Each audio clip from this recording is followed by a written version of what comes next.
e questa mattina abbiamo accolto i nostri ospiti con Va Pensiero, con questa cornice meravigliosa che è l'Arena di Verona.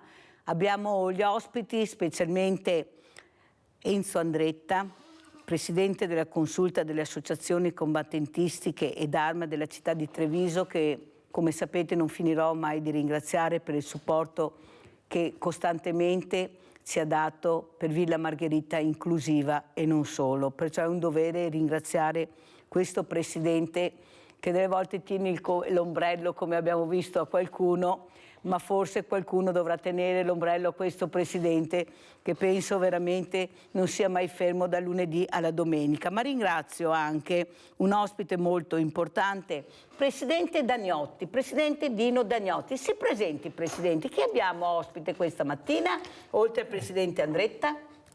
Ospite Dino Dagnotti, abita a Treviso, presidente provinciale delle vittime civili di guerra, sezione provinciale ovviamente, da parecchi anni, da oltre 25 anni. Rinnovata la sua carica il 30 settembre 2020, l'anno scorso cos'era? 23. Sì. E adesso per altri 4 anni mi sono assicurato.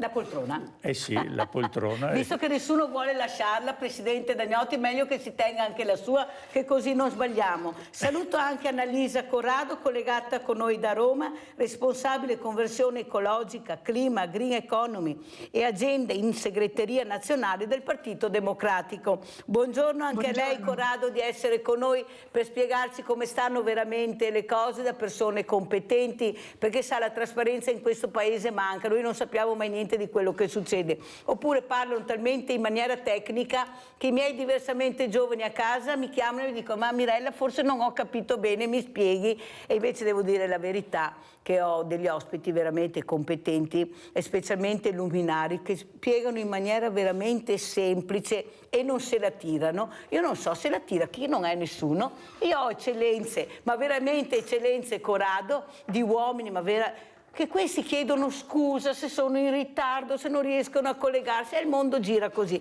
Grazie comunque. Sono assolutamente d'accordo. Chi ha qualcosa da dire lo dice con umiltà. Grazie veramente Annalisa Corrado. Allora io partirei proprio per rispetto anche di questa poltrona molto importante, presidente Dagnotti, dal suo osservatorio cosa sta vedendo, cos'è che non va, invece quello che le fa piacere. In un momento anche molto di confusione, molte guerre, molti litigi, poca etica, poco rispetto. Prego Presidente, proprio anche per le vittime.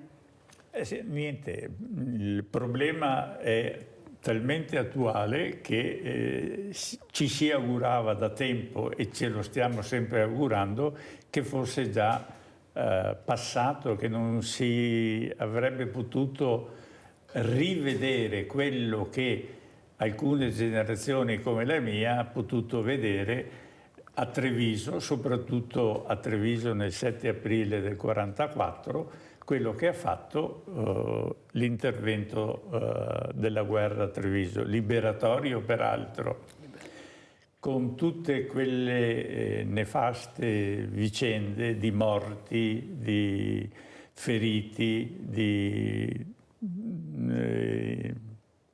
vittime civili che ancora oggi portano nel loro corpo la situazione di questi eventi. Eventi che in questi momenti li stiamo vivendo, vedi in Palestina, nella Israele, come vedi anche nella vicina Europa qui dell'Ucraina, insomma, ecco. Per cui è una situazione che da Presidente mi colpisce di più, perché mi richiama un momentino quello che abbiamo patito noi come vittime civili di guerra.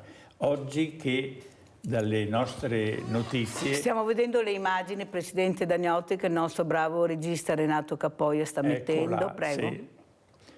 E il 7 di aprile prossimo avremo l'80° anno di ricorrenza, che sarà celebrato in forma pubblica e anche importante, con un ricordo importante a Treviso durante tutta la giornata, perché inizierà alla mattina di domenica, è domenica, il 7 aprile cade di domenica, si aprirà il programma con la tradizionale Santa Messa alla Chiesa Votiva, per poi proseguire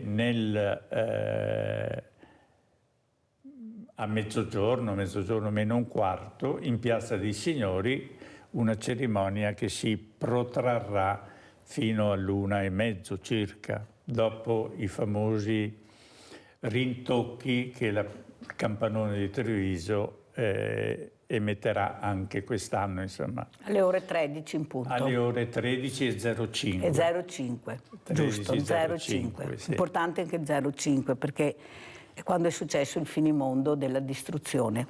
Presidente Dagnotti, quello che però vorrei chiederle, i giovani, il Presidente Andretta lo sa, quante volte io mi sono rammaricata, perché è vero che ne abbiamo pochi giovani, ma abbiamo anche molte scuole.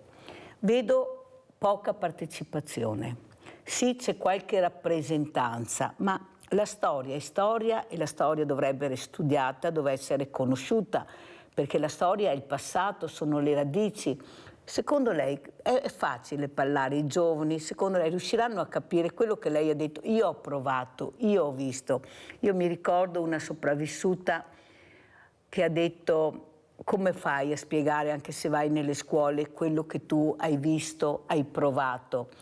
Per capire bisogna anche provare. Come fai al giorno d'oggi a spiegare cosa è stata la guerra, la distruzione, veramente anche la distruzione mentale, come ha detto lei, perché sei segnato per tutta la vita. Ecco, come vedi i giovani lei, Presidente Dagnotti? Non dovrebbe essere un obbligo della scuola in questi giorni commemorativi partecipare? Devo dire che come associazione, come compito della nostra associazione è anche quello di entrare nelle scuole. È stato fatto un protocollo d'intesa con il Ministero dell'Istruzione per accedere a questi, con diversi progetti. Abbiamo incominciato nel 2019, nel 2020, 21, 22 anche. Siamo entrati nelle scuole con dei progetti specifici. Innanzitutto abbiamo iniziato con, vado a memoria perché qualche cosa mi sfugge anche. Normale. Con andare nelle scuole, in diverse scuole ci siamo stati anche qui, sia a Treviso che nelle periferie, parlo dei comuni Castelfranco, Motta di Livenza, eccetera, con un progetto conoscere per riconoscere, ed era un po' questo progetto, tendeva un momentino a spiegare ai ragazzi che li abbiamo visti attenti e anche partecipativi, diciamo, no? Perché poi sono riusciti anche a fare delle domande, a chiedere. Sui residuati bellici, che ancora oggi ne trovano, secondo le statistiche, ne hanno circa 60.000 all'anno, ritrovamenti in cui gli specialisti dell'esercito sono chiamati ad intervenire. E li abbiamo visti partecipi in questi frangenti, in questi momenti che li abbiamo incontrati, solo che finiscono là. È là dove volevo arrivare. Grazie Presidente Dagnotti. Adesso andrei da Annalisa Corrado, responsabile conversione ecologica, clima, green economy. Forse anche questo attira i giovani, il green, l'economy, è vero, io li ho ospiti, sono molto attratti, ma quello che io noto è che loro vogliono essere protagonisti. Ecco, se noi li facessimo, li ascoltassimo di più e li rendessimo più protagonisti anche dei progetti che presentiamo, perché vede Corrado, io vedo sempre i soliti noti che presentano, che spiegano, e loro sempre zitti ad ascoltare qualche domanda, ma non sarebbe il momento proprio di renderli protagonisti, di intrigarli un po' di più anche con questa green economy, col clima, perché loro sono molto attenti, loro ci mettono la faccia, scendono nelle piazze per questi temi. Prego Corrado. Sì, io sono assolutamente d'accordo, i ragazzi non vogliono essere un oggetto di discussioni altrui, vogliono essere un soggetto di una discussione che sia corale, no? Perché giustamente loro sono i protagonisti di quello che avverrà fra qualche anno, ancora di più rispetto a quello che sta già avvenendo, no? Quindi quando noi raccontiamo sia nel negativo che nel positivo la crisi climatica, ma anche le opportunità di un nuovo modello di sviluppo, certamente per loro questo significa il lavoro che faranno, come potranno dedicare le loro energie a contribuire a una società più giusta, più pulita, più sana, più salubre, no? Ma anche come faranno a difendersi invece dalle catastrofi, chiamiamole così, che vengono annunciate dagli scienziati giustamente, se invece non faremo nulla, no? Quindi loro non solo sono molto interessati perché diciamo sono in una fase della vita in cui ancora il cinismo non li ha raggiunti, no? Quindi quando vedono un problema non se la sentono di dire vabbè, ormai è così, pazienza, no? Sono persone ancora in una fase della vita, ce ne sono di tutte le età, diciamocelo, perché alcuni di noi continuano ad essere così tutta la vita, però diciamo statisticamente sono in una fase della vita in cui tendono a volersi prendere carico delle cose, no? Si interessano soprattutto appunto giustamente come diceva quando vengono ascoltati. E io credo che quando loro protestano, quando scendono in strada, abbiano tantissima ragione. Poi si può anche discutere su alcuni metodi che vengono utilizzati, però il discorso è che loro hanno l'esigenza che questi temi vengano veramente discussi e veramente messi al centro della discussione mediatica, politica, in maniera trasparente, come diceva lei prima, no? Ho apprezzato moltissimo questo esempio, cioè mettendoci veramente nelle condizioni di capire quali sono i pericoli che corriamo nella vita di tutti i giorni e cosa possiamo fare invece per evitare di correrli. Tutti vorremmo una società più sicura, nel senso anche più salubre, che ci ammala di meno, no? Che provoca meno malattie. Tutti vorremmo un mondo con meno tensioni geopolitiche, che poi sono quelle che scatenano le guerre. Ecco, le faccio soltanto una piccola nota biografica. Io alla fine ho scelto ingegneria, mi sono laureata in ingegneria meccanica, poi ho fatto un dottorato in energetica, perché a un certo punto della mia vita ho capito che la maggior parte delle guerre in tutto il mondo dipendono dall'approvvigionamento dei combustibili fossili, ossia da petrolio, gas e carbone. E in quei paesi che li hanno, che ne hanno tanti, si scatenano delle tensioni incredibili perché i paesi che ne hanno bisogno e non li hanno vogliono controllarli. Adesso semplifico un discorso complesso, però per capirci.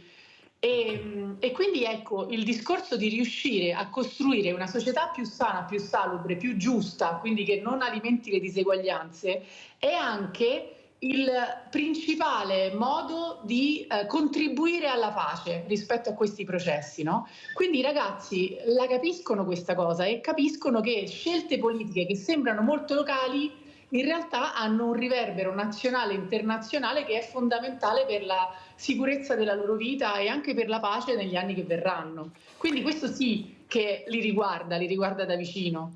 Guardi, la ringrazio Corrado, soprattutto per la spiegazione. Ecco, noi abbiamo di fronte una donna, una persona che ha scelto ingegneria meccanica. Non so se qualcuno sa cosa vuol dire.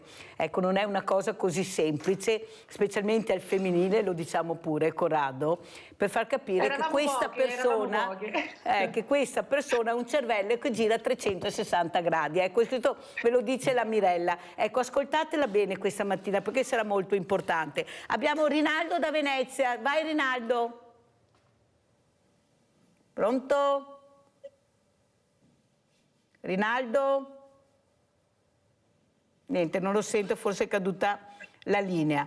Allora, Presidente Andretta, abbiamo sentito il Presidente Dagnotti, abbiamo sentito Annalisa Corrado.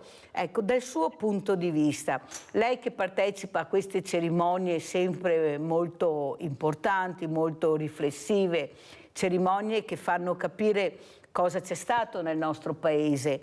Ecco, che idea si è fatto invece dei giovani? Io continuo a dire, lei lo sa Presidente, che queste cerimonie dovrebbero essere fatte al pomeriggio, perché la gente al sabato mattina o alla domenica mattina vuole staccare la spina, vuole stare un po' più a casa, essere un po' più libera. Al pomeriggio, quando abbiamo le famiglie che escono, non c'è mai niente, finito tutto, perché a mezzogiorno si chiude. Lei lo sa come la penso, io continuo a dirlo sperando che qualcuno capisca, perché vedo che poi al pomeriggio, se c'è qualcosa, qualche volta le persone si fermano, anzi sono più curiose e si fermano più all'aperto che al chiuso. È questo che qualcuno non riesce a capire. Loro non vogliono essere legate a entrare in qualche posto, ma nelle piazze dove ci sono questi monumenti, questi ricordi. Ecco, io penso che qualcosa anche il pomeriggio non sarebbe male. Cosa mi dice Presidente Andretta?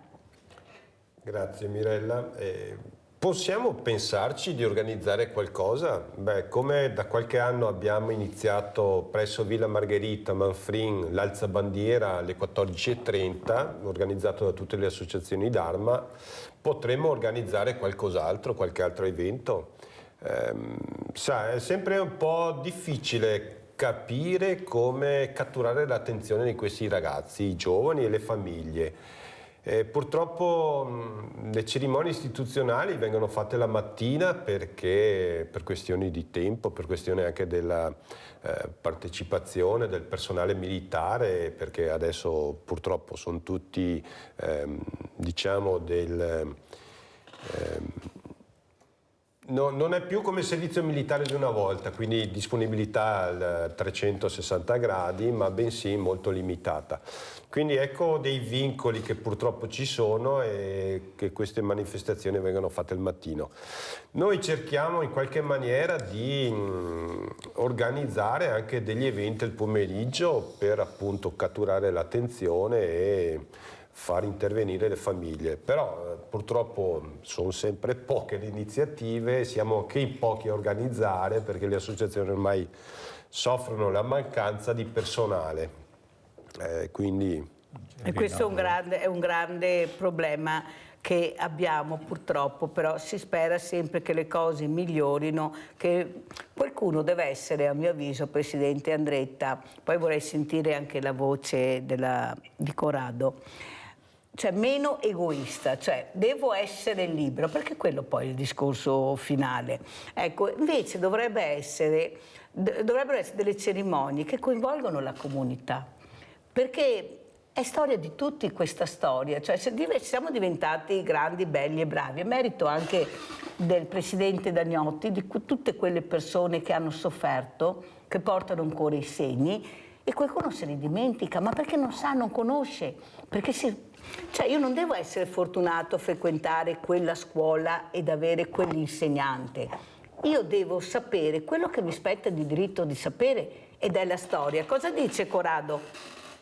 Ma io sono assolutamente d'accordo su questo. Io pensi, sono nata con una nonna che ha fatto la resistenza, una nonna partigiana in Piemonte, che mi ha sempre raccontato da piccola cosa significava a un certo punto della propria vita dover scegliere da che parte stare, no? E io mi sono sempre chiesta se avrei avuto il suo coraggio da grande, perché insomma era una ragazzina, era veramente una ragazzina, di fronte a cose incredibilmente grandi. È chiaro che conoscere la nostra storia, conoscerla nel dettaglio, è l'unico modo che abbiamo anche per capire quello che ci sta succedendo oggi, per usare tutte le nostre forze per evitare che accada di nuovo, perché purtroppo la pace è una questione molto fragile certe volte, no? Prima si diceva abbiamo di nuovo la guerra in Europa, alle porte dell'Europa. Erano tanti anni, decenni che questo non accadeva in questo modo, perché c'è stato un grandissimo lavoro tra le nazioni che solo 80 anni fa si scontravano con una durezza incredibile, per cercare di stare insieme, no? Però questa cosa è fragile, non è una cosa che possiamo mai dare per scontata, mai dare per acquisita. E quindi ricordare quello che è successo, ma voglio dire, nell'arco della storia, 80 anni fa e ieri, no? È una cosa vicinissima. Se noi non abbiamo bene in mente a che derive può portare l'assenza di dialogo, l'assenza di volontà di comprendere il punto di vista dell'altro, di cercare di come dire, sintetizzarlo in una visione che non può essere individualistica e egoistica, è importante anche che sappiamo a che cosa andiamo incontro, no? Quindi cancellare la storia è un po' come perdere la memoria, no? Uno affronta la vita senza avere nessun punto di riferimento, insomma è difficile che funzioni bene. Allora, visto che abbiamo parlato di guerre e di bombe, andiamo a sentire l'intervento di Dio ti salvi Perin, imprenditore che ha creato l'associazione Imprenditori Piave 2000. Andiamo a vedere proprio queste bombe, Museo del Piave. Andiamo a sentire. Ecco, sono Perin Ti Salvi, presidente del Museo del Piave, Comitato Piave 2000, come vedete, Imprenditore Piave 2000. Naturalmente sono tanti anni che raccogliamo reperti storici, eccetera, soprattutto per far conoscere la nostra storia, ecco, la realtà. Qui ci è capitato, per esempio, di aver trovato uno degli ultimi reperti, bomba americana, seconda guerra mondiale, quindi stiamo parlando di una bomba che fra l'altro si chiama le bombe Chingun, una bomba amica, diciamo, lanciata dagli amici americani. Ecco, fare attenzione perché tanti non vogliono che se ne parli, perché è una bomba amica, quindi gli americani, i nostri alleati, hanno distrutto Treviso con queste 2000 bombe che hanno lanciato, 1600, salvo in precisione 1600 morti e distruzione di Treviso. Ecco, io ho chiesto alle varie amministrazioni, ancora appunto anche quelle della controparte, di realizzare un qualcosa a Palazzo di 300 o sotto, perché secondo me parlare al 7 aprile di questi morti, di questa distruzione, ma non vedere l'oggetto cos'è che ha causato sta roba, no? E qui abbiamo l'oggetto, noi ne abbiamo due al Museo del Piave e una vorremmo regalarla alla città di Treviso per essere esposta, e quindi io spero che il sindaco, adesso che l'ha già qui, praticamente non se la faccia scappare e dica di trovarci una collocazione per farla vedere. È stata, al giorno d'oggi queste bombe vengono fatte tutte brillare quando vengono trovate, quindi un unico reperto è il secondo, quello che abbiamo al museo, perché le fanno brillare, quindi scoppiano, non c'è più niente da fare.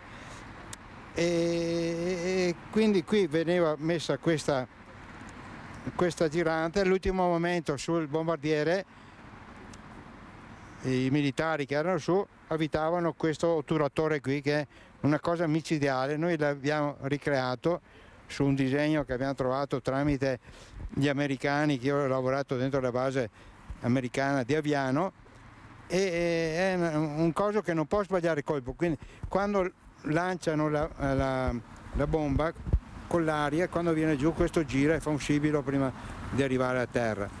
Quando arriva a terra praticamente si ferma e salta, quindi c'è l'otturatore che la fa saltare. Quelle che noi abbiamo trovato ancora così integre avevano ancora la Chingun attorno qui, perché fermavano questa elica che non poteva girare. Ecco, questa è una situazione che abbiamo un reperto veramente importante e la nostra espressione è di poterla per ricordare la cosa. Noi siamo delle persone che ci battiamo per i problemi del Piave, per altre situazioni, proprio per far conoscere la nostra storia, i nostri personaggi. Allora, Presidente Dagnotti, ha seguito questo servizio, questo imprenditore che raccoglie la storia che a qualcuno può anche non piacere, può anche essere un po' scomoda, diciamo così, però la storia è storia, è inutile.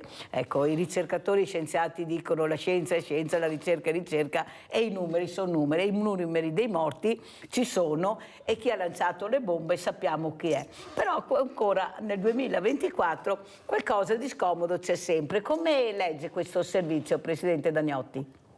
Beh, è interessante è interessante come sono interessanti quelli che facciamo sporadicamente anche noi, proprio perché è storia e la storia, se va dimenticata, già con la storia, con i fatti che le possiamo anche dire da persone che sono state investite da eventi bellici delle nostre guerre, che le dimostriamo, che riusciamo un momentino a farle vedere fisicamente, eccetera.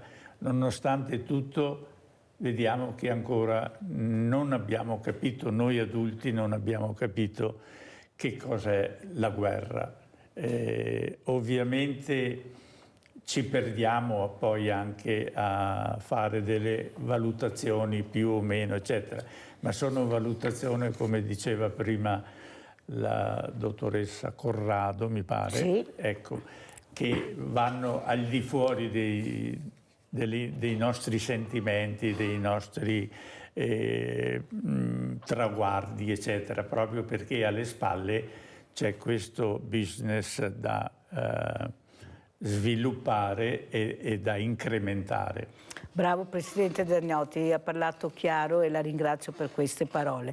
Adesso invece ci spostiamo, dottoressa Annalisa Corrado, e andiamo a vedere cosa hanno combinato a Treviso le diocesi, specialmente la diocesi di Sergio Criveller, della comunità energetica, e poi vogliamo un parere da lei. Andiamo a sentire questo servizio e a vedere.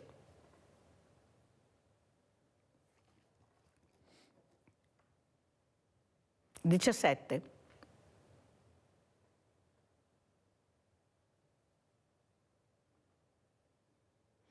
Cosa dice, intanto che troviamo il servizio, Presidente Andretta, delle parole del Presidente Dagnotti? L'hanno trovato? Partiamo. È un'esperienza nuova e questa delle comunità energetiche è un'occasione pazzesca, è un'opportunità, è un'occasione di solidarietà, di condivisione e di sostegno alla fragilità energetica. Una risposta alle pesanti conseguenze, soprattutto sulle fasce deboli dei rincari energetici, ma anche un tassello, un contributo alla rivoluzione green a cui tutti siamo chiamati. Da Treviso parte la prima esperienza in Italia di comunità energetica rinnovabile diocesana, su input di Monsignor Michele Tomasi. Non un business, ma una condivisione a beneficio di tutti. Il nostro Vescovo ha voluto questa esperienza perché ritiene che sia un'opportunità unica e si chiama comunità, è meglio di una parrocchia, di una diocesi dove la comunità è il fondamento, ecco, della sua struttura. Nei giorni scorsi in Vescovado, su iniziativa di Ente Diocesi di Treviso, Opera San Pio X e Casa del Clero, si è formalmente costituita la Fondazione Diocesi Treviso Energy ETS, una fondazione di partecipazione che dovrà mettere insieme parrocchie, comuni, aziende, privati cittadini.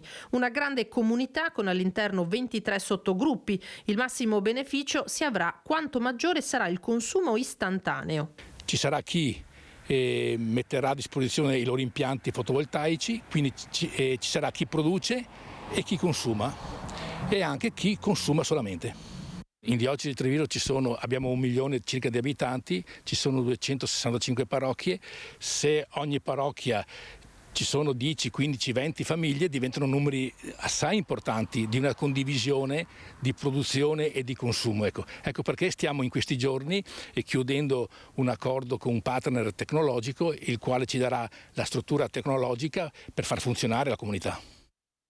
Allora, chi produce, chi consuma, io aggiungo chi distrugge. Annalisa Corrado, come commenta? Prego. Ma le comunità energetiche sono un'enorme opportunità per il nostro paese, per i nostri territori e, come giustamente si sottolineava, per le nostre comunità, perché non sono solo un modello di business o un modo per diffondere le fonti rinnovabili, che andrebbe già benissimo, ma proprio per come sono costruite possono diventare addirittura uno strumento di welfare, cioè uno strumento di sostegno per le persone che in una comunità vivono un momento di fragilità economica. E purtroppo sappiamo che sono tante, sappiamo che oltre il 60% delle persone in Italia fanno fatica ad arrivare alla fine del mese, quindi devono decidere se portare in tavola tutto il pasto per tutta la famiglia per bene, con cibo di qualità, o magari pagare una bolletta, oppure curarsi, perché anche questo è un tema terribile.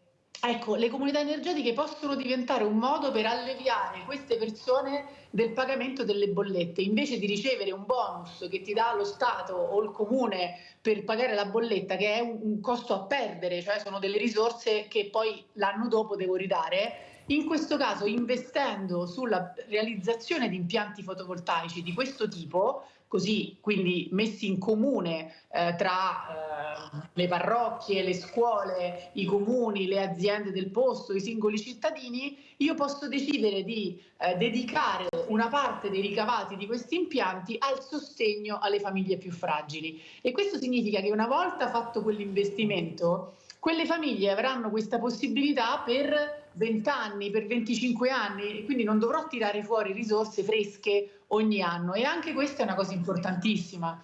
Le comunità energetiche come funzionano? Lo si diceva bene prima, ma magari vale la pena ripeterlo. Sono una struttura giuridica, quindi è un'associazione, una cooperativa, un modo che hanno le persone di mettersi insieme, a cui possono partecipare appunto singoli cittadini, enti locali, quindi i comuni. Per i comuni è una grande opportunità, ma anche aziende magari con superfici commerciali su cui è possibile installare impianti fotovoltaici, e società del terzo settore. Prima si parlava dell'importanza del volontariato, no? Di quanto sia un pezzo fondamentale dei nostri territori e del nostro tessuto sociale. Ecco, anche la società del terzo settore possono coinvestire in questo progetto, e l'unica cosa è che bisogna essere sulla stessa cabina primaria di distribuzione dell'elettricità, però questo ormai non è più un problema, perché sono uscite proprio delle mappe pubbliche sul sito del GSE, per esempio del gestore dei servizi energetici, quindi è facile capire qual è il confine di una comunità. Il confine Sa qual è, secondo me, dottoressa Corrado, il confine? È che culturalmente non ci hanno preparato a questo. Mentre la scienza, la ricerca e la tecnologia hanno fatto anche dei passi da gigante molto importanti, tanto è vero che qualcuno con tanti soldi che ha va a farsi i giretti nella Luna. Noi come comunicazione non siamo stati preparati e siamo una popolazione che sta invecchiando. Allora io pregherei qualcuno, come faccio io con la mia trasmissione, cerco almeno di mettere questo sassolino per far capire a casa di cosa si può parlare, di cosa si può fare, come fare comunità su cose molto importanti. Io spero che anche gli imprenditori che abbiamo, che oltre ad avere i Rolex, abbiano anche la sensibilità di capire che è una comunità che ha bisogno del loro sostegno, perché è facile a parole, ma bisogna anche agire e fare i fatti. Cosa dice Presidente Corrado? Ma allora io sono d'accordo, però dico che ci sono anche tante aziende che hanno capito quanto sia importante questo tipo di investimento, nel senso che fare solo profitti appunto per comprare cose per se stessi sicuramente può essere un obiettivo per alcuni, ma io inizio a vedere che ci sono tante società che hanno capito quanto sia importante anche la reputazione di un'azienda, no? Quindi quanto questa azienda, che magari ha comunque, come dire, creato una pressione su un territorio, perché magari c'è dell'inquinamento, ci sono problematiche di camion che si spostano per le merci, insomma c'è una pressione su un territorio. Ecco, quando le aziende invece comprendono il loro valore positivo, quale può essere sul territorio, e decidono di dividere una parte di questi profitti con le persone e investendo positivamente sull'ambiente, ecco, questo migliora moltissimo anche la loro reputazione, e dal punto di vista anche del posizionamento sul mercato, se vogliamo chiamarlo così,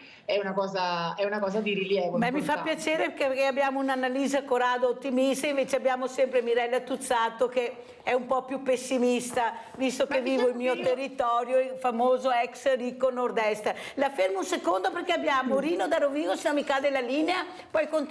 Vai Rino. Pronto, eccoci qua. Pronto? Sì, pronto? Ecco Rino, ti sentiamo. Ah, ok. Io sento colpi. Ciao, io ho visto che ci sono i combattenti lì. Io ho mio nonno, che era ragazzo di Vittorio Veneto, che è proprio sul monumento al Vittorio Veneto, scritto Costanzo Pasquale del 99. Invece il fratello di mia mamma purtroppo era disperso in Russia abbiamo lottato per portarlo in Italia, ma non siamo riusciti, perché dopo tanti anni non siamo riusciti a portarlo qua. Infatti ammiro gli ospiti, perché ricordando mio nonno che mi cantava la canzone del Piave mormorò, Madonna, mi ricorda tante cose, capito? Ok, Mirella, ti ringrazio. Grazie a te invece, Rino, di questo ricordo. Ecco, l'emozione, Presidente Dagnotti, nel ricordare, anche questo è importante, riuscire a emozionare coi ricordi, filmati. Prego, Presidente Dagnotti. Sì, il ricordo anche da parte nostra non è che sia così spontaneo. Anche per noi, io ne ho sentito, ne ho ancora dei colleghi che hanno ferite molto più gravi delle mie e che si ricordano, però parlarne di loro è un po' difficile. Non si riesce un momentino ad esprimere, neanche nella mia famiglia peraltro. Hanno accettato un momentino anche i miei figli, mia moglie da prima, hanno accettato questa situazione, ma non sono andati a vedere il perché, il per come, il per cosa. C'è ed è circoscritto un po', si tiene un po' in sottofondo, diciamo così.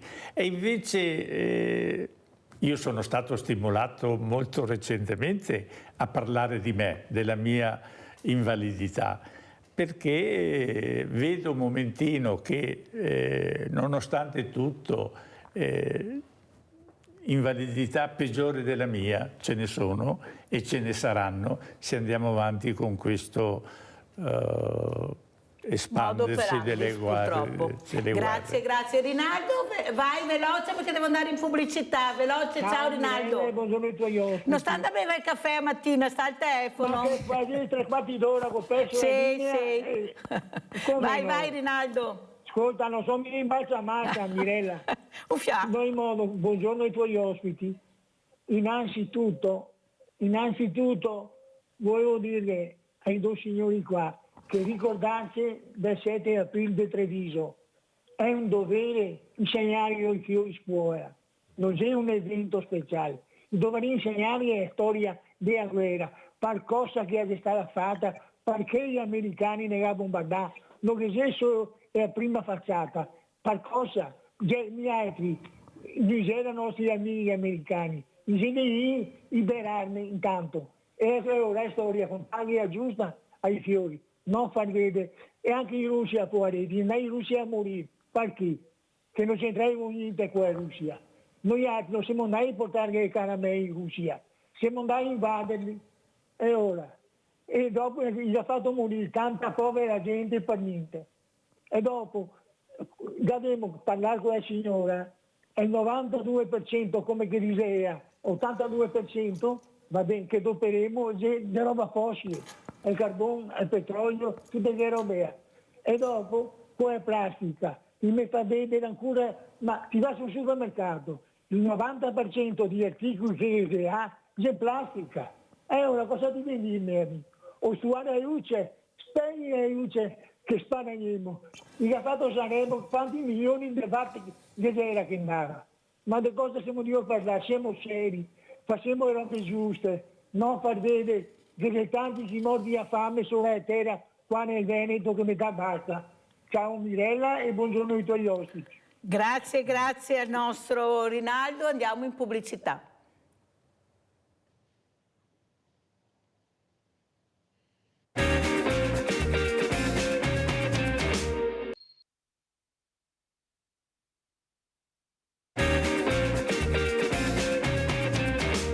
Allora andiamo a sentire anche l'intervento del Presidente Andretta, Villa Margherita Inclusiva, per capire l'importanza di partecipare e di esserci. Andiamo a sentire.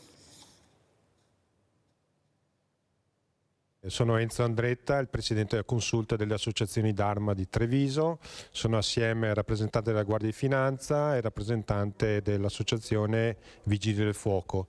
Noi associazioni cerchiamo di portare avanti la memoria storica e rappresentiamo adesso le nuove forze armate collaboriamo soprattutto con gli enti del territorio per ricordare quello che è stato, ricordare che c'è stata una guerra, che purtroppo continua a essere la guerra. E, ripeto, cerchiamo di portare a conoscenza questi fatti tragici che sono successi nel nostro territorio, visto che quest'anno ricorre anche l'80° anniversario del bombardamento di Treviso. Grazie.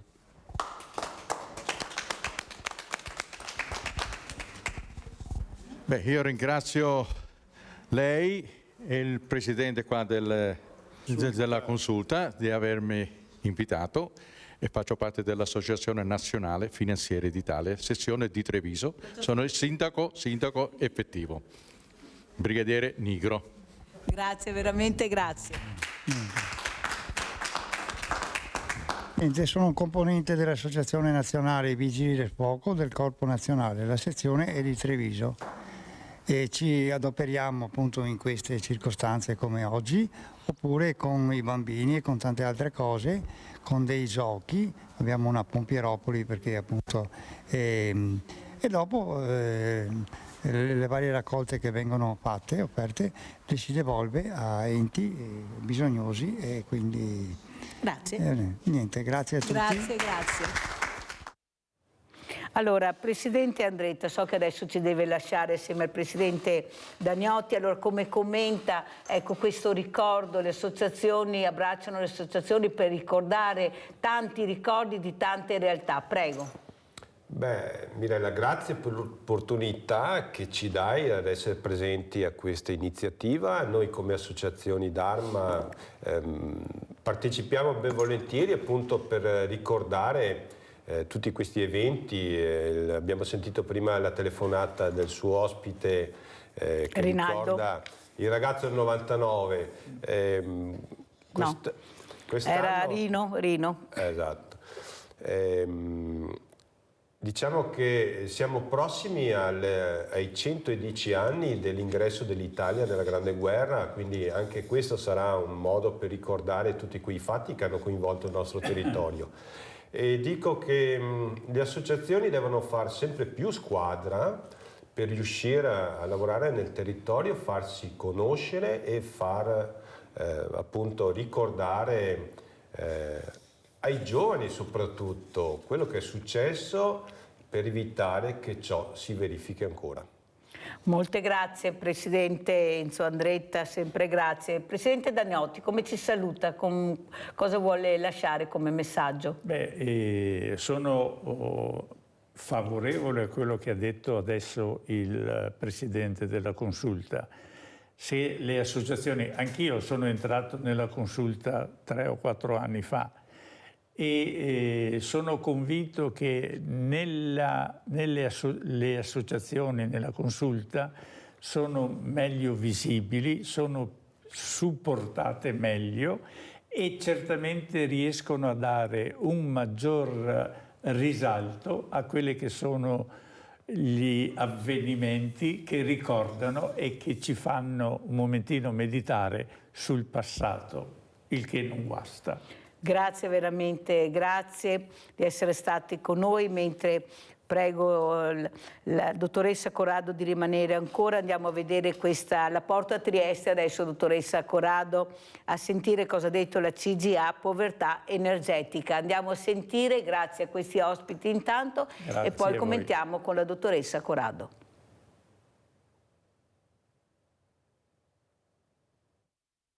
Sono quasi 35.500 le famiglie del Friuli Venezia Giulia in povertà energetica, 74.000 persone che nel 2021 vivevano in abitazioni scarsamente riscaldate d'inverno, poco raffrescate d'estate, con livelli di illuminazione scadenti e con un utilizzo molto contenuto dei principali elettrodomestici come frigorifero, congelatori, lavatrice e lavastoviglie. I nuclei familiari più a rischio sono costituiti da un elevato numero di persone, si trovano in condizioni di disagio economico e le abitazioni in cui vivono sono in cattivo stato di conservazione. A dirlo è l'ufficio studi della CGA di Mestre, Associazione degli Artigiani e Piccole Imprese, che ha elaborato i dati ripresi dal rapporto OIP 2023. Rispetto al pre-Covid, oggi il costo del gas e dell'energia elettrica è più che raddoppiato. Nonostante in quest'ultimo anno le bollette siano diminuite, rispetto al periodo pre-Covid il costo del gas e dell'energia elettrica è comunque più che raddoppiato. Bene fa il governo a prorogare i bonus in scadenza a fine mese. Tuttavia qualche aiuto ulteriore andrebbe messo in campo per i lavoratori autonomi, che dall'impennata dei costi energetici sono stati gli utenti più penalizzati. Il 70% circa degli artigiani e dei commercianti lavora da solo, non ha né dipendenti né collaboratori familiari. Moltissime partite IVA, spiega la CGA, hanno pagato 2 volte l'impennata delle bollette di luce e gas verificatasi negli ultimi 2 anni, la prima come utenti domestici e la seconda come microimprenditori. Presidente Corrado, grazie anche per aver ascoltato questo servizio molto importante. Stiamo parlando di povertà energetica. Come lo commenta, Presidente? La povertà energetica, come dicevamo prima, è un problema che riguarda molte più persone di quello che si può immaginare. Infatti i numeri riferiti solo a una singola zona ci dicono moltissimo. Purtroppo nel nostro paese c'è stato un enorme problema con le bollette, soprattutto a partire dalla fine del 2021 e nel 2022 con lo scoppio della guerra, dell'invasione dell'Ucraina da parte della Russia. Chiaramente c'è stato un momento in cui i costi del gas soprattutto sono impazziti letteralmente. Quello che purtroppo non è accaduto in Italia, non siamo riusciti a tenere controllata questa speculazione, non siamo riusciti a difendere le piccole imprese, le piccolissime imprese e i cittadini da queste speculazioni, e infatti appunto, come si sentiva nel servizio, queste bollette sono esplose e purtroppo non sono neanche rientrate come avrebbero potuto rientrare dopo questa crisi, no? Tant'è che si diceva stiamo pagando ancora molto di più rispetto alla crisi prima del Covid, rispetto alle bollette prima del Covid. Noi su questo stiamo lavorando molto, abbiamo chiesto a lungo che venisse rinviata l'uscita dal mercato tutelato, proprio perché il mercato tutelato era l'unico strumento che aveva lo Stato per cercare di proteggere i consumatori. Adesso sarà davvero difficile, tutti noi stiamo ricevendo in questi giorni, sicuramente ci avete fatto caso, tantissime chiamate per nuove bollette, per cambiare fornitore, per l'elettricità, per il gas, no? Siamo proprio continuamente sono partite anche le truffe, sa Corrado, guardi che sono partite anche le truffe, tanto per... Sono partite tantissime truffe, per questo noi dicevamo in questo momento in cui c'è grandissima confusione, si stanno spendendo tantissimi soldi, potenziare il mercato tutelato, cercando nel frattempo di staccarci dalla dipendenza dal gas, che è quella che ha fatto schizzare i prezzi e le bollette totalmente, sarebbe fondamentale proprio a tutela dei cittadini e dei consumatori che hanno già pagato tantissimo e che sarebbe ora che non venissero usati per tirare fuori risorse quando lo Stato non ne ha abbastanza, no? Quindi questo è un problema serissimo. Adesso in pochi minuti magari è complicato entrare nel dettaglio, ma volentieri, se vuole, ci rivediamo e ne parliamo, perché in questo momento chi è nel mercato tutelato, guardi, faccio un appello, chi è nel mercato tutelato ci resti. In questo momento è la cosa più importante da fare per non essere sottoposti alle truffe di cui lei parlava prima, che purtroppo sono diffuse in ogni dove. E nel frattempo, quello che dicevo prima, quando lei diceva che sono ottimista, io non sono proprio ottimista, perché a guardare le cose nel dettaglio c'è poco da stare allegri, però tra ottimista e pessimista cerco di essere attivista, perché sono anche convinta che le soluzioni ci siano e quindi che dobbiamo andarcele a prendere, e se non ci muoviamo purtroppo non ce le portano, ecco. Grazie veramente, grazie. Salutiamo anche un'altra gradita ospite, Annalisa Corrado, collegata con noi da Roma, responsabile conversione ecologica, clima e green economy. Grazie veramente di essere stata con noi. Pubblicità. Grazie a voi.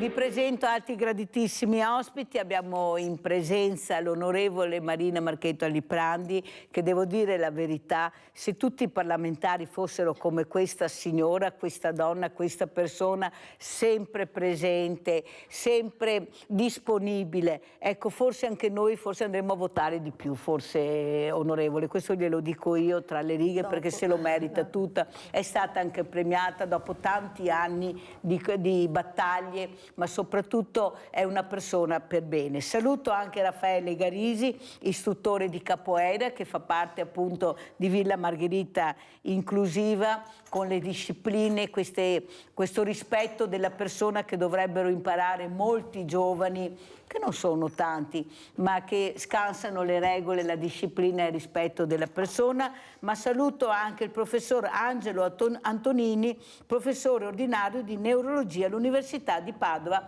di essere qui con noi. Grazie anche a lei, professor Antonini, ben ritornato a Sveglia Veneti. Allora, io partirei proprio dall'onorevole Marina Marchetto Aliprandi. Io questa mattina leggerò la Costituzione, la leggo spesso. Penso che questi padri costituenti abbiano scritto delle cose bellissime, importantissime, ma soprattutto avevano una visione molto ampia. Ma per avere questa visione ampia hanno scritto questi articoli in maniera semplicissima, perché dovevano arrivare a tutti, cioè le persone, gli italiani dovevano capire quello che era scritto nella Costituzione. Prego, onorevole. Intanto Mirella la ringrazio per il gentile invito e un cordialissimo saluto a tutti gli ascoltatori. Guardi che ancora non sono morta, quindi i necrologi non è il momento di farli. Comunque grazie per la gentilezza. La Costituzione sì, è la nostra carta e se pensiamo che è stata scritta dai padri costituenti quasi un secolo fa, quindi con un sentimento quasi di preveggenza, di comprensione di quello che dovrebbe essere stato il nostro indirizzo politico. Mi riferisco al rispetto. Ecco, perché il rispetto è alla base di ogni civile convivenza. Quindi questi padri non hanno pensato, se vogliamo dire, ai cambi di casacca, a delle deficienze, a delle mancanze che potrebbero essere avvenute nel prosieguo degli anni e soprattutto non hanno pensato che nella politica, come in tante altre forme della nostra società, ci potesse essere l'egoismo.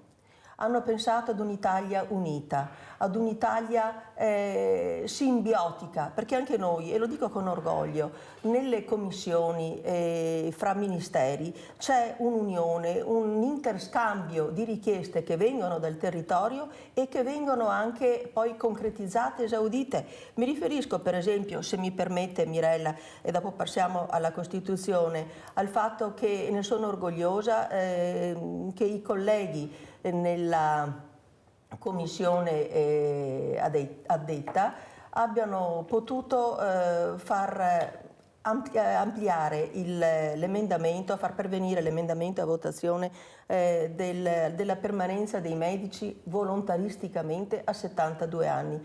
Sappiamo quanto ne abbiamo bisogno di persone formate, di persone che abbiano un cursus honorum vero dovuto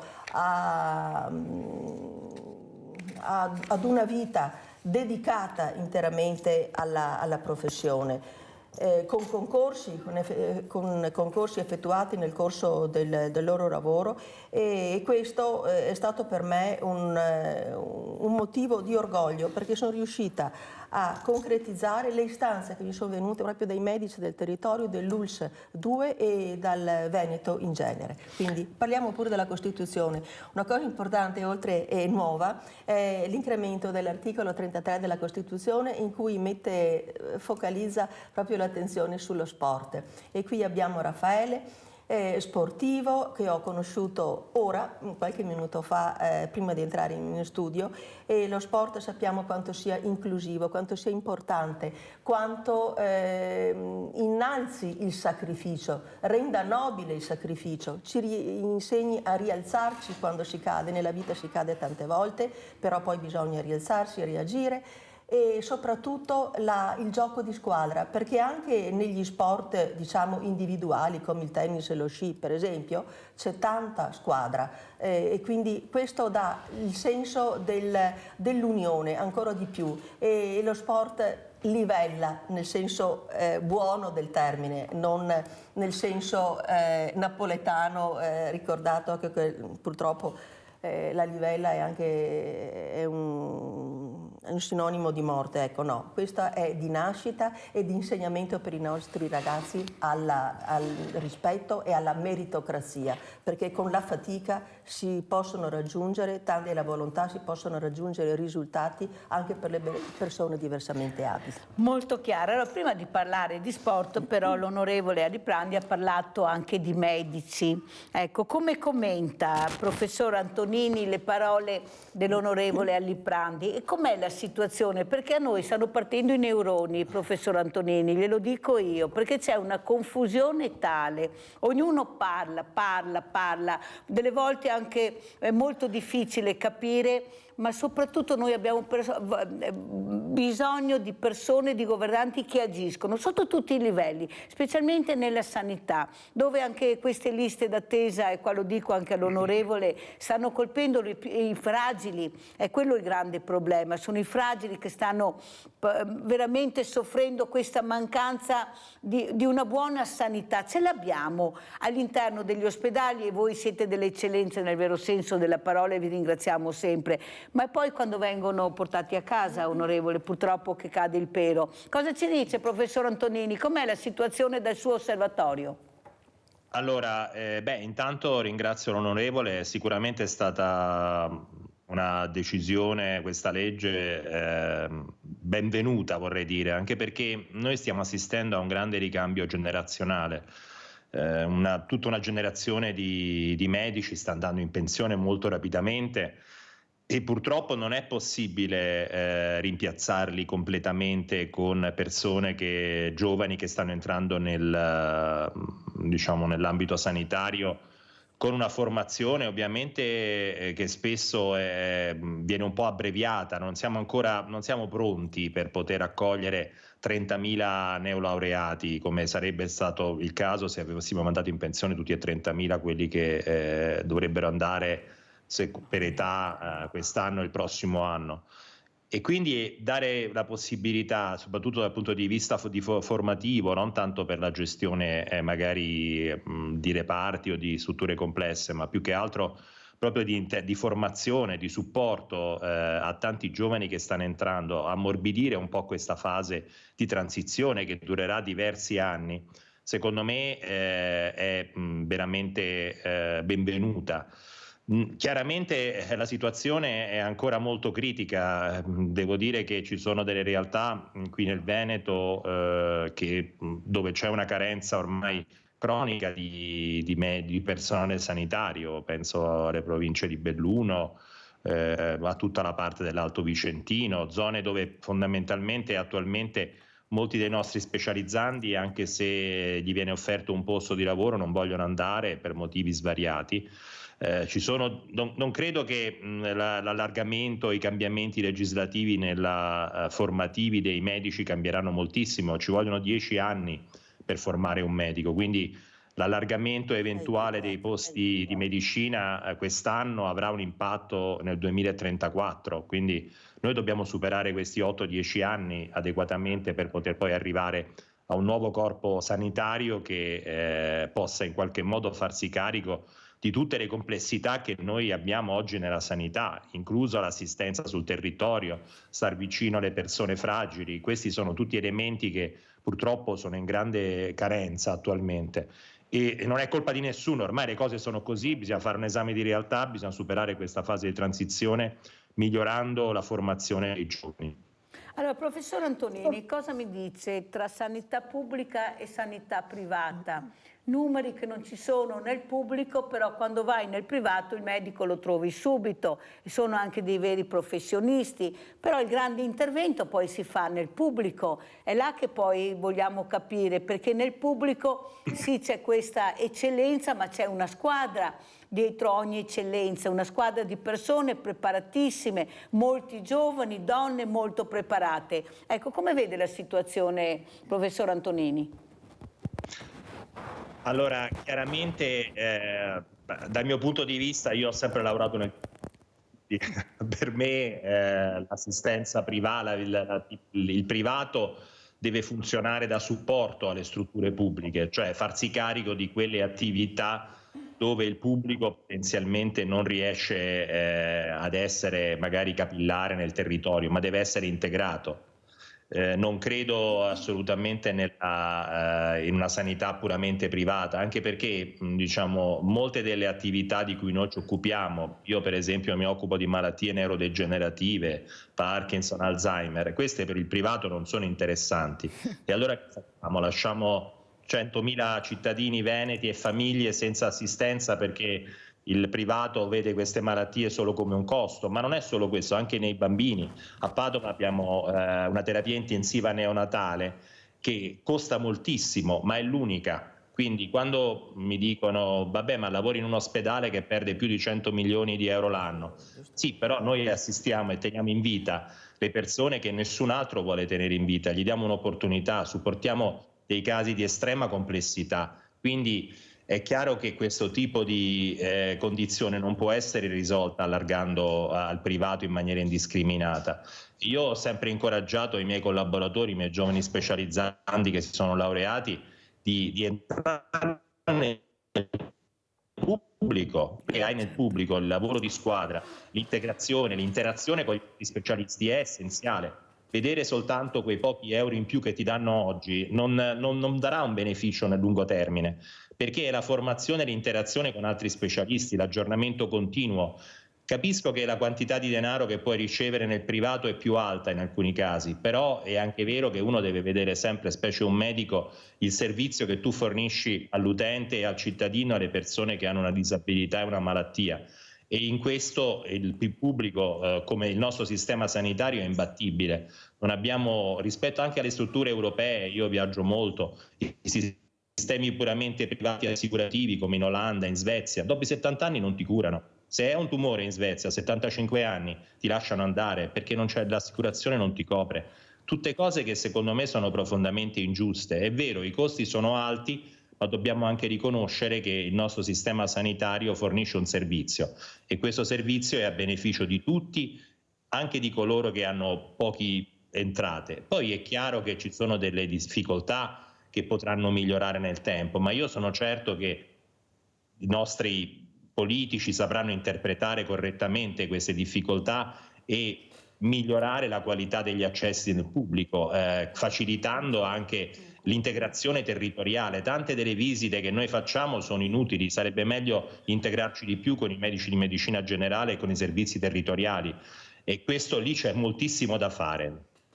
Allora, intanto io ringrazio veramente e sono onorata di avere questo ospite anche questa mattina, come le altre eccellenze che ho avuto tutti i giorni, tutte le mattine, per far capire a casa veramente in un parlare anche sincero, parlare col cuore, ma vuoi mettere a lavorare in ospedale, ecco, quello che ti può insegnare il pubblico che no il privato, perché se facciamo una questione di soldi alla fine non sarai ripagato, ti sarai laureato, esatto. Ma per cosa? Per i soldi o per un bene pubblico, per la comunità? Allora, onorevole Aliprandi, come commenta? Antonini, lei mi ha allargato veramente il cuore. Al di là del giuramento di Ippocrate, lei ha dimostrato una grande sensibilità, una grande umanità e una passione nel senso etimologico della parola. Quindi grazie professore.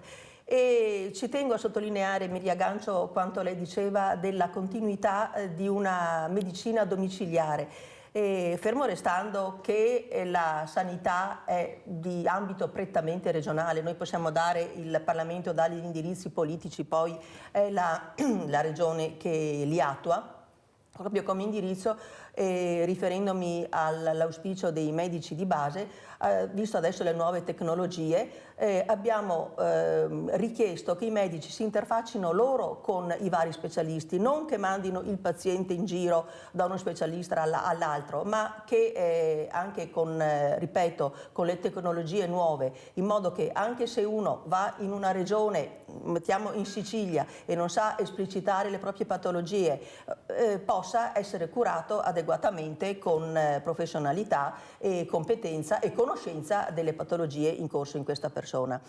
Per quanto riguarda il pubblico privato, io non mi straccio le vesti, lo dico chiaramente, per le strutture private, purché siano convenzionate. Ecco, questo sì, possono abbattere benissimo i tempi di attesa, ci sono strutture con un'alta specializzazione. Ripeto, sono strutture private però convenzionate. Che io mi faccia gli esami all'ULS 2 o che vada in una casa di cura convenzionata, il ticket è sempre quello che pago. Quindi questa è un'altra eccellenza nostra italiana. E concordo con lei, purtroppo sono fatti di cronaca anche quei bambini che noi, anche in Inghilterra per esempio, da ultimo quel bambina non ricordo, per il quale il nostro Presidente del Consiglio si era attivato affinché fosse portato in Italia dal Bambino Gesù, perché altrimenti l'avrebbero lasciato morire, come è successo, e ci sono altri casi analoghi. Quindi noi siamo italiani, orgogliosamente italiani, e ci sentiamo veramente portati a un inno alla vita. Ecco, la morte, personalmente io sono contro l'accanimento terapeutico, perché quando una persona la vedi soffrire e che non ha più alcuna speranza, ma di là ad accettare l'eutanasia, ne passa di acqua sotto i ponti. Allora, onorevole, io sono in parte d'accordo e in parte non d'accordo, nel senso, sì il privato, ma prima di fare la convenzione col privato tu mi devi supportare il pubblico. Certo. Perché nel momento che tu mi sopporti il pubblico e io sono adeguatamente curata e visitata e gestita bene dal pubblico, oltretutto pago anche le tasse, poi mi vado nel privato. Ma prima mi devi supportare il pubblico. Io non posso andare in un ospedale, chiedere una visita e vedere che lo stesso medico dell'ospedale, nell'ospedale non mi cura, e però se pago nel privato ce l'ho subito. Capisce che questo, primo, colpisce i fragili che non hanno la possibilità di andare dal privato. Lei sa che io mi occupo di povertà, perciò ne so qualcosa, e i nostri poveri non sono di sicuro i barboni di una volta, sono famiglie nostre del territorio. Secondo, perché ripeto, nel pubblico noi abbiamo le eccellenze che possono insegnare, che possono far diventare grandi questi anche aspiranti medici. Cosa dice, professore? Io la vedo così, cioè vuoi mettere la scuola, come ha detto lei, nel pubblico, ma questo pubblico deve essere supportato, non può essere gestito in una maniera un po', diciamo così, col punto di domanda, Mirella, perché prima sentiamo, dopo sentiamo anche lei. Prego, professor Antonini, prego. Professor Antonini, cosa dice? Ma allora, diciamo che penso che stiamo tutti dicendo la stessa cosa. Io credo che tutti noi vogliamo un pubblico che abbia il controllo del timone e che poi si integri con strutture territoriali convenzionate, private, oppure anche pubbliche, che però vadano a servizio dell'attività delle strutture sanitarie del sistema sanitario nazionale. Io credo che la Regione ha la possibilità, sicuramente le varie regioni, di gestire le convenzioni e di tararle in base anche alla qualità del servizio. Ecco, quello che purtroppo è più difficile fare è proprio questo controllo sulla qualità che le strutture private erogano, perché noi nel pubblico abbiamo un URP, abbiamo un servizio di ascolto per i cittadini, e quindi se c'è un problema immediatamente questo viene portato alla nostra attenzione.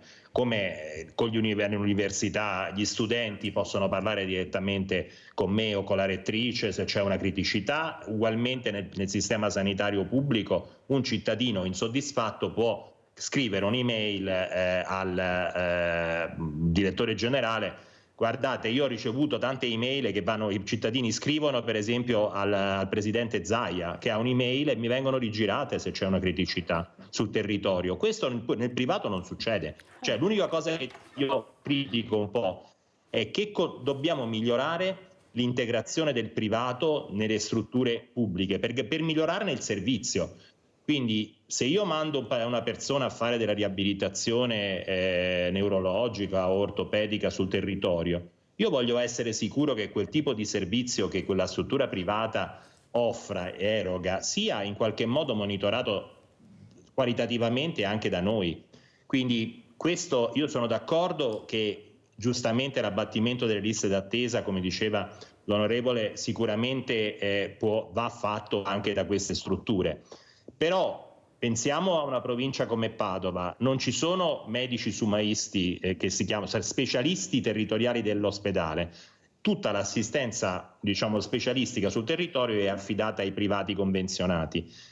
Però che garanzia ho che la qualità di quel servizio sia adeguata e che una persona che ha una criticità venga poi inviata in ospedale? Che contatto ho con questi specialisti? Se le strutture convenzionate possono fare contratti a personale sanitario senza nessuna supervisione. Quindi noi dovremmo migliorare la qualità e la conoscenza di chi effettivamente eroga questi servizi nelle strutture private convenzionate, che sono sicuramente molto utili, però spesso qualitativamente non all'altezza.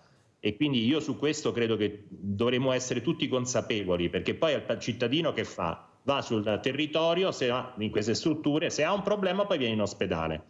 Queste strutture non gli garantiscono una copertura durante il fine settimana, gli cambia una terapia, sono un cardiopatico, poi dopo se ha una criticità deve andare al pronto soccorso. Perfetto. E ci troviamo, se vedete, un incremento del 20-30% nel corso di 5-10 anni del numero di accessi al pronto soccorso, proprio perché manca un adeguato controllo sul territorio. Ecco, su questo credo che la politica possa fare molto, migliorando il controllo sulla qualità del servizio e costringendo il privato ad integrarsi, pure se convenzionato, con le strutture sanitarie ospedaliere. Molto chiaro, professor Antonini, la ringrazio. Ecco, onorevole, la parola. Ha sentito? Ecco. Concordo in pieno con lei. Io intendevo, al di là della struttura fisica, ecco, della non necessità di costruire altri ospedali, altri reparti, ecco.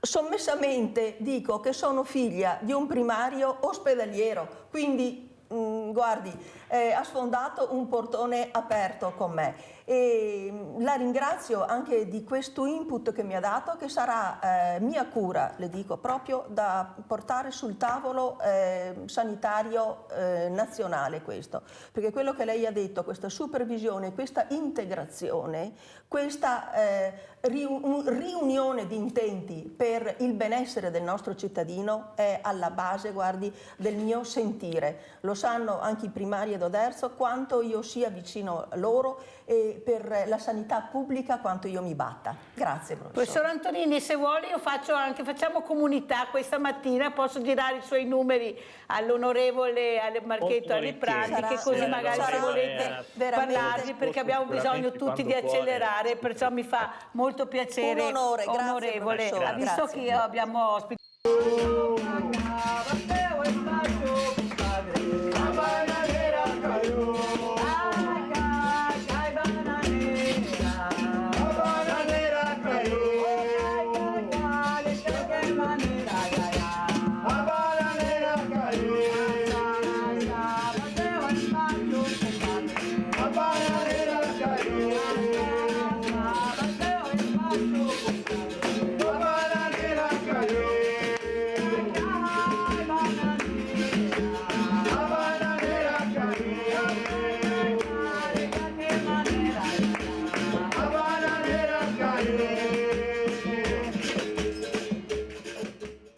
Abbiamo in linea Livio da Padova. Ciao Livio.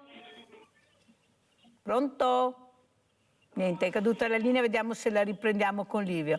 Allora, Raffaele Garisi, ecco, risentendoti, ecco, in questo contesto anche molto delicato dove si parlava di fragilità, tanti familiari che hanno perso i loro figli, difficile far capire l'emozione che si provava in quel momento, che riuscivano a esternare questo ricordo assieme a tanti dolori ma condivisi. Ecco, cosa vuoi dire? Quanto è importante secondo te questo sport che è stato inserito, come diceva l'onorevole Liprandi, nella Costituzione italiana a tutti gli effetti, ma che è ancora poco supportato? So che fate tanta fatica per riuscire anche a sopravvivere come associazioni. Prego Raffaele.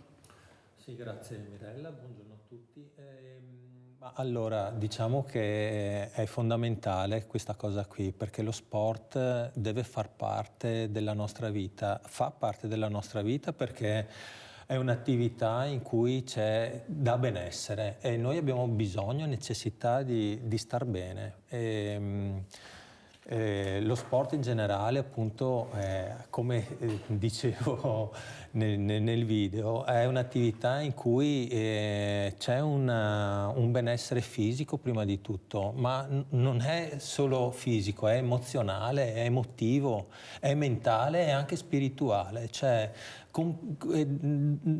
riesce attraverso l'attività, attraverso il sudore, attraverso la fatica, attraverso lo sforzo, riesce a far sì che una persona possa acquisire la volontà e avere una disciplina importantissima, altrimenti ci si lascia andare. Quindi è fondamentale che noi abbiamo la possibilità di trasmettere questo ai ragazzi, ai giovani, quindi dar loro una porta, diciamo uno spiraglio perché attraverso questa disciplina, che in questo caso le arti marziali, possano star bene e quindi in qualche modo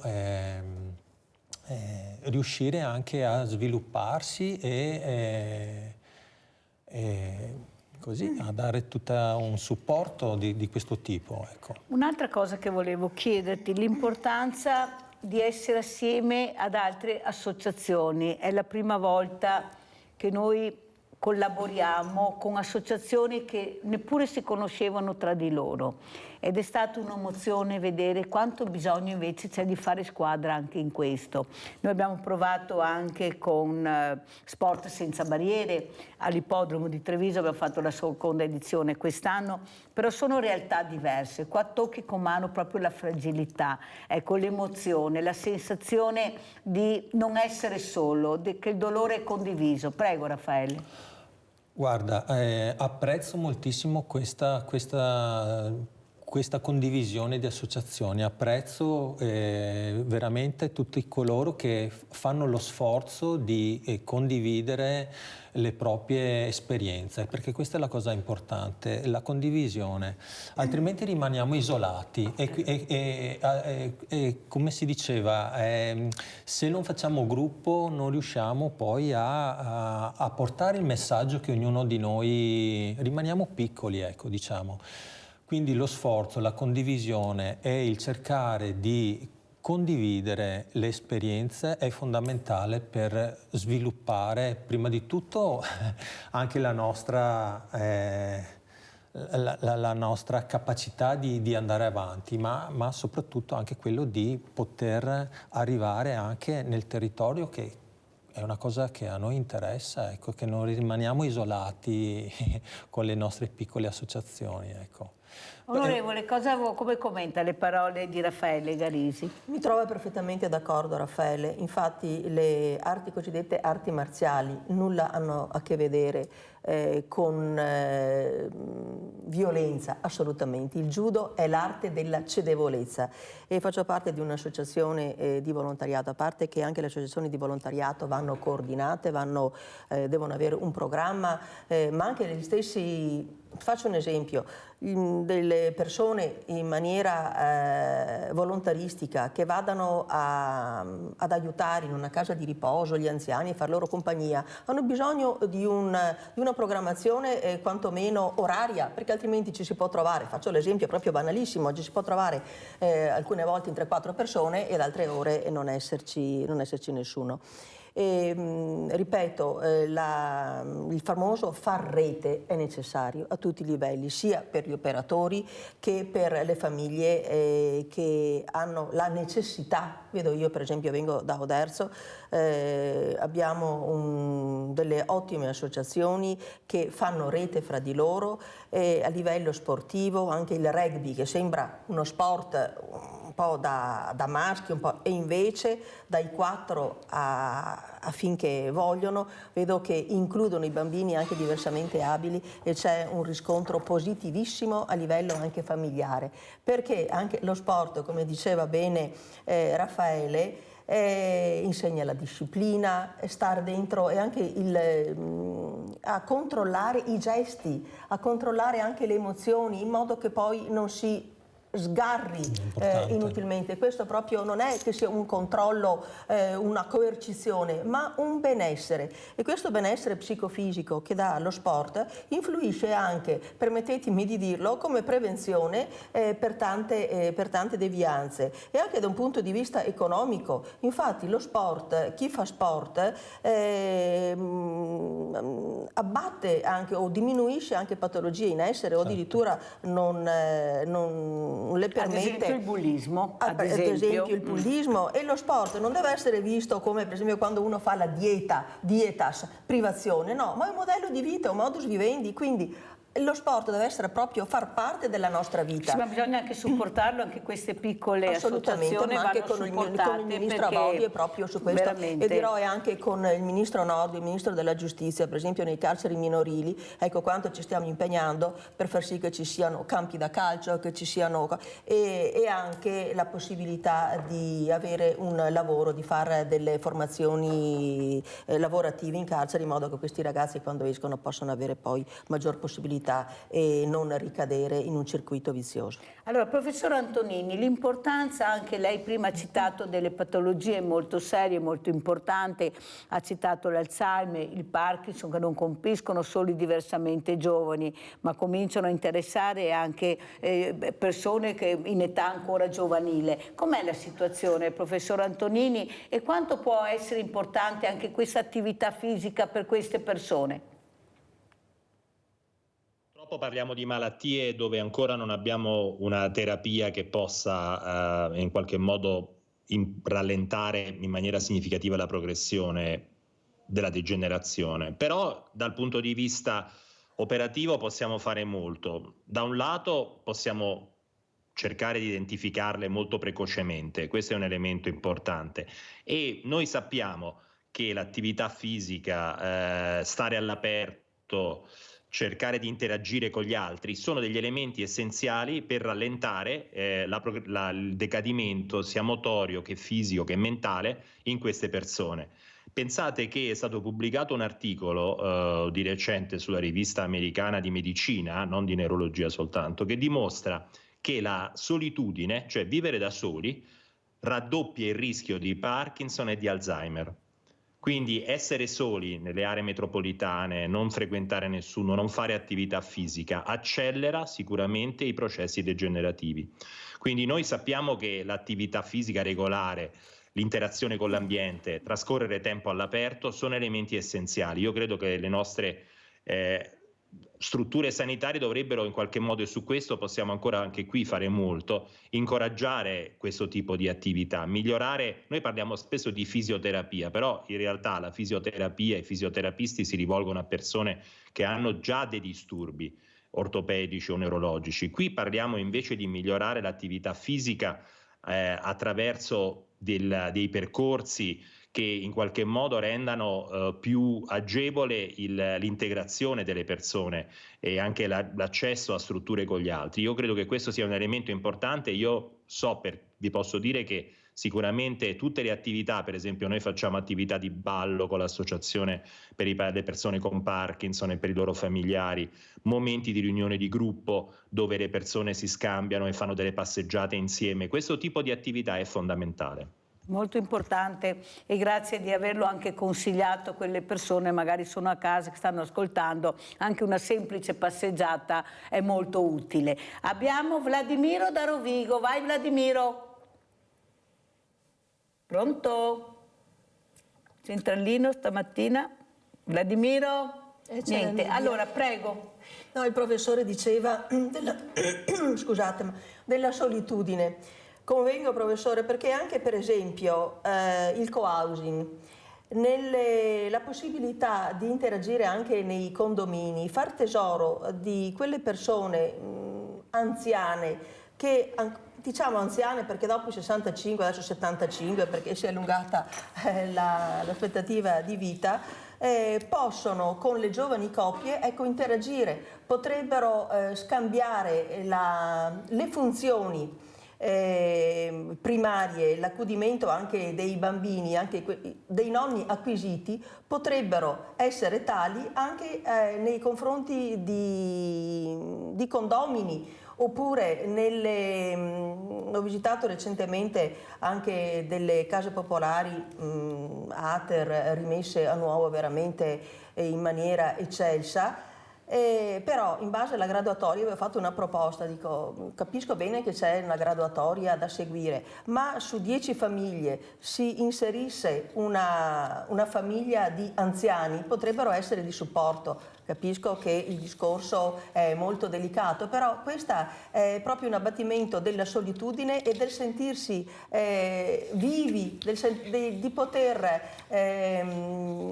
di avere quella continuità intergenerazionale e di trasmettere quei valori, quei saperi che solo i nonni, le persone più anziane hanno nella loro memoria. E io vedo certe volte quando faccio parte anch'io degli anziani, perché l'età diversamente giovani, onorevole, la prego. Vabbè, ma insomma ma è quello prima lei ha detto che all'inizio, come ha detto, sono viva. Ah certo, allora certo. diversamente giovane.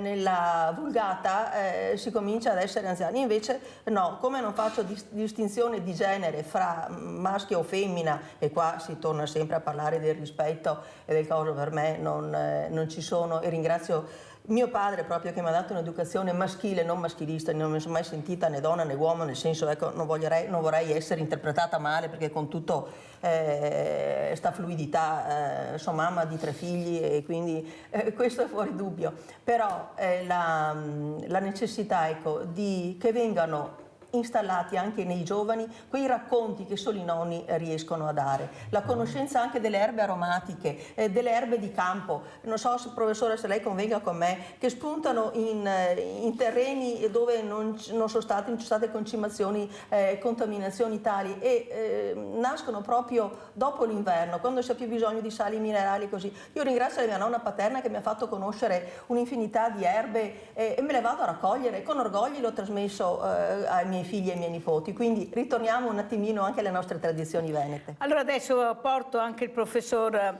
Antonini a Trieste, andiamo a vedere questo accordo su buste paga sanità e poi lo commentiamo col professor Angelo Antonini. Andiamo a sentire cosa hanno fatto a Trieste. Erano 2 gli incontri fra Regione e sindacati convocati oggi per affrontare la situazione dei lavoratori Asugi e Burlo in seguito al ridimensionamento delle risorse aggiuntive che faceva temere ai sindacati una notevole decurtazione degli stipendi.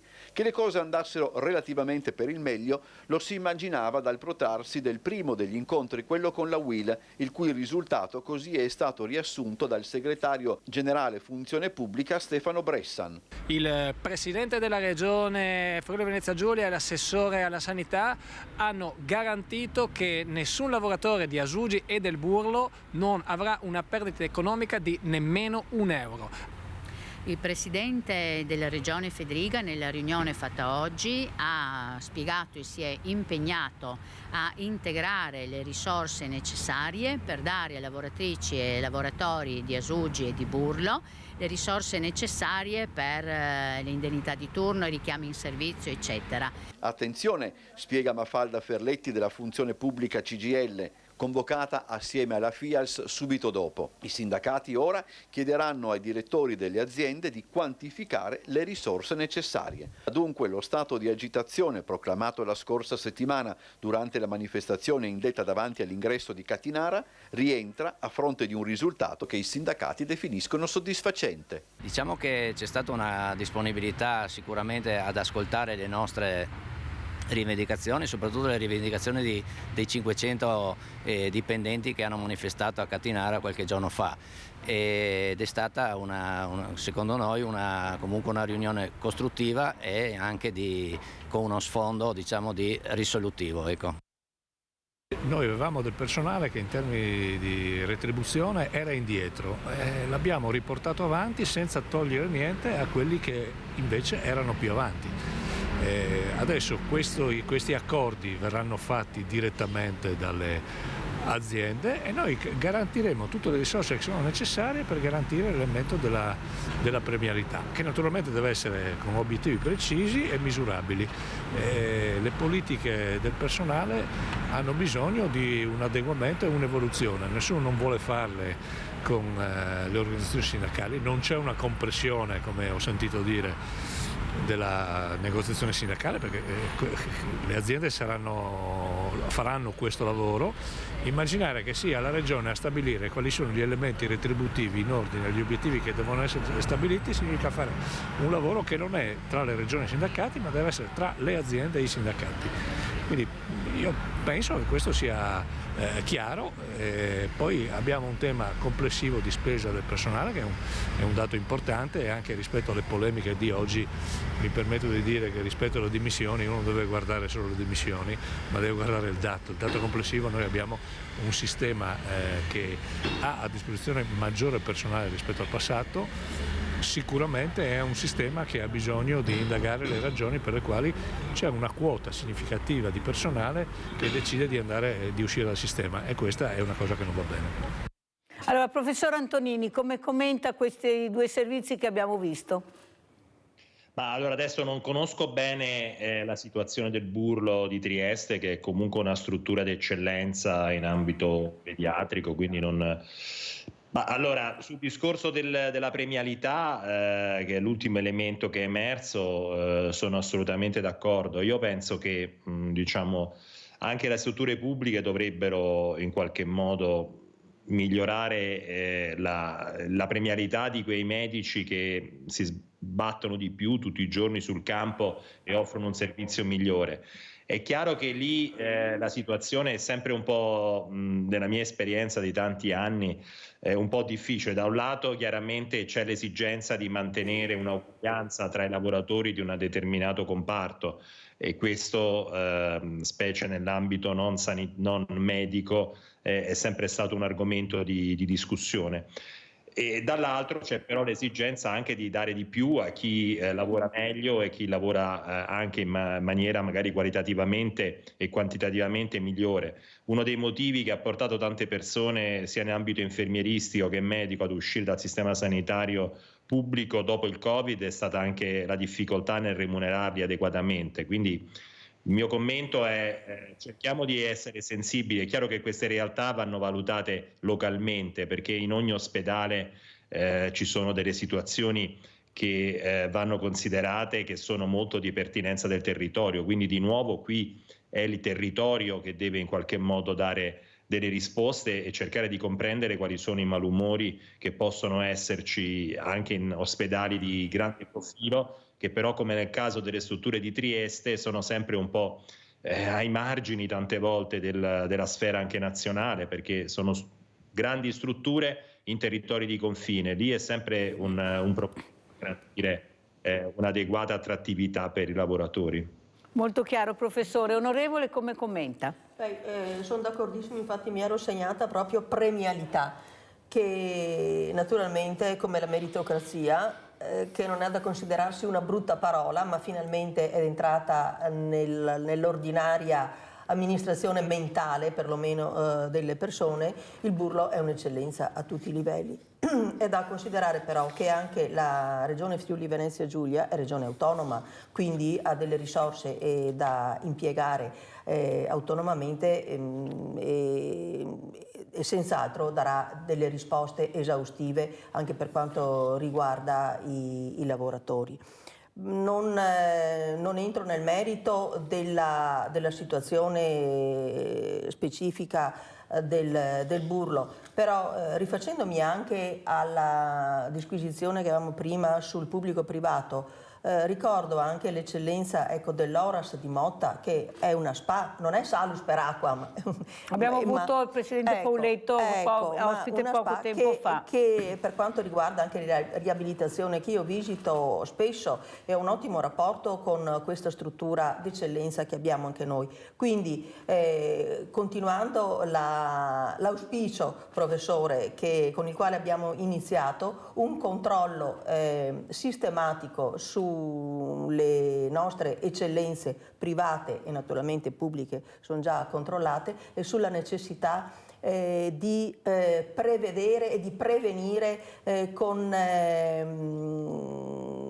esami particolari. Riferisco anche, non so, al carcinoma mammario con il BRCA1, BRCA2, ho avuto modo anche di intervenire a Padova, quindi la prevenzione innanzitutto. Se mi permette Mirella, lancio l'appello sulla prevenzione. Parliamo tanto di sanità pubblica, ci sono i vari screening, sono gratuiti, donne e uomini, approfittiamone nel senso buono della parola, e mi appello anche alle donne, che sono quelle che devono spingere un po' più i mariti o i figli a fare lo screening per gli accertamenti. Sì, ma scusa onorevole, devono crescere anche loro, basta fare le croce rossine. Ho capito, cioè, allora che questi uomini si mettano anche... deve essere un salto culturale e chissà che a forza di dai sa che la goccia scava la roccia, quindi la prevenzione è assolutamente necessaria a tutti i livelli. E per quanto riguarda appunto le eccellenze nostre pubbliche, le abbiamo, quindi anzi adesso una proposta che abbiamo fatto, un DDL che c'è,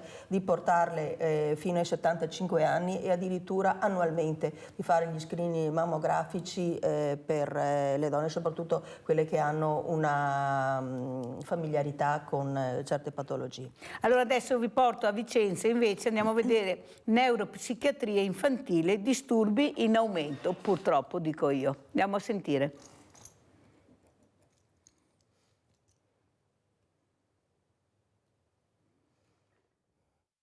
È un trend in aumento negli ultimi 10 anni. La pandemia è stato sicuramente un acceleratore per una serie di disturbi e di non solo, anche di disagi che si possono manifestare nell'età preadolescenziale e adolescenziale. I disturbi compaiono sempre più precoci e questo, come dire, cambia anche la traiettoria evolutiva del minore. Quando il disturbo è più precoce necessita di un intervento altrettanto precoce e multidisciplinare per modificare la traiettoria di sviluppo. I dati purtroppo confermano la tendenza anche a Vicenza. Al San Bortolo lo scorso anno sono stati 132 i bimbi ricoverati nel reparto di pediatria contro i 98 dell'anno precedente. Un trend in crescita dei disturbi neuropsichiatrici infantili, tanto da diventare una sorta di emergenza nascosta. Quasi triplicati i ricoveri in 10 anni. Nel 2012 furono solo 40. Per questo l'Usberica ha potenziato il servizio attivando 4 posti letto in più e un'area diurna dedicata ai piccoli pazienti.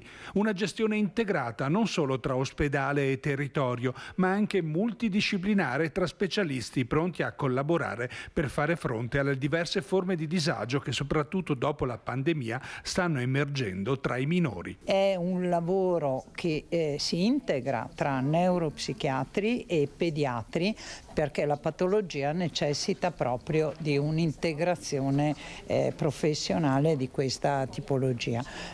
Abbiamo seguito quelli che sono i criteri anche legati alla tipologia di posti letto e quindi diciamo che stiamo lavorando con un ampio aspetto anche di sicurezza. Il livello di attenzione deve rimanere alto da parte di noi genitori e di noi professionisti, e quindi quando ci accorgiamo che c'è una modifica a livello anche delle routine, delle abitudini dei nostri bambini e dei nostri ragazzi, segnalarlo ai curanti, quindi in primis i pediatri, i medici di medicina generale, chiedere appunto un confronto e parlare con loro, e soprattutto anche un legame importante e una collaborazione e comunicazione importante non solo con i ragazzi ma anche con gli insegnanti. Allora, professor Antonini, sono partita dai bambini per sperare che questi bambini crescano in maniera sana, non soli. Questa solitudine che li avvolge, sono chiusi nelle case, avranno tutto ma manca il dialogo, non parlano, non si emozionano più, poco se non c'è una famiglia che li supporta, ma soprattutto la depressione può portare all'Alzheimer. Ecco, mi hanno chiesto di farle questa domanda molto importante, perché alcune mogli mi hanno detto che il marito è iniziato con la depressione e poi è arrivato l'Alzheimer. È vero, professor Antonini? Allora, è vero, diciamo la depressione che insorge dopo i 50 anni, se non è legata ad un evento traumatico, a un lutto, quindi secondaria a qualche evento della vita, è effettivamente un segnale che qualcosa non sta funzionando col sistema nervoso centrale, quindi col cervello, che c'è una patologia probabilmente neurodegenerativa. Questa può essere l'Alzheimer, il Parkinson o altre forme di demenza che possono sicuramente iniziare a manifestarsi già molti anni prima con un cambiamento del comportamento, quindi un ritiro sociale, quella che noi chiamiamo tecnicamente apatia, cioè poca iniziativa, poca interazione, sono dei segnali che se non è successo nulla di particolare in quella persona, in quella famiglia, possono suggerire la necessità di dover magari portare quella persona per una valutazione. Ecco, quando l'onorevole parlava di prevenzione, nel cancro la prevenzione si fa con gli screening per la mammella, per la prostata, per i tumori del colon. Nelle malattie neurodegenerative si fa proprio identificando dei segnali che possono suggerire un cambiamento nel funzionamento cerebrale, e questi sono i cambiamenti dell'umore, la riduzione della volontà dell'iniziativa nella svolgere l'attività di vita quotidiana, disturbi del sonno, disturbi del funzionamento intestinale e altri organi periferici che non sono legati a patologie organiche apparentemente, ma che sono invece dei segnali che qualcosa sta cambiando nel nostro cervello. E io vorrei proprio augurarmi che, come è stato fatto 20 anni fa, 30 anni fa nel cancro, nei prossimi 5-10 anni si possa arrivare a una campagna di sensibilizzazione della cittadinanza, proprio per poter identificare queste persone precocemente. Guardate che negli Stati Uniti fu lanciato 15 anni fa un programma per identificare precocemente l'Alzheimer, e questo è stato fatto proprio incoraggiando le persone che avevano cambiamenti di umore, cambiamenti nel loro comportamento dopo i 50 anni così improvvisi, non legati ad eventi particolari, a rivolgersi alle strutture sanitarie. È chiaro che dovremmo essere pronti ad accettare tanti screening, però lo screening del cancro ha funzionato, ha portato a una riduzione della mortalità, e io credo che anche questo sarà possibile in futuro, nel breve futuro, anche nelle malattie neurologiche croniche come l'Alzheimer o il Parkinson. Allora ringrazio e saluto il professor Angelo Antonini, professore ordinario di neurologia all'Università di Padova, di essere stato con noi, di aver spiegato veramente in modo anche molto semplice quella che è anche la prevenzione a livello neurologico e anche altre cose molto importanti. Mi dispiace, il centralino ha avuto dei problemi, non riusciamo a passare le telefonate, ma so che siete in ascolto e mi fa molto piacere. Allora, onorevole, come commenta e come ci saluta? Prego. Che ci saluti il professore, lo volevo confortare perché faccio parte anche della Commissione Infanzia e Adolescenza, e settimanalmente facciamo delle audizioni specifiche proprio per la prevenzione di disturbi dall'alimentazione, disturbi del comportamento, quindi con forze dell'ordine, psichiatri ultimamente, psicologi, medici di medicina generale o di altre branche dell'apparato, diciamo, di vita di ciascuno di noi.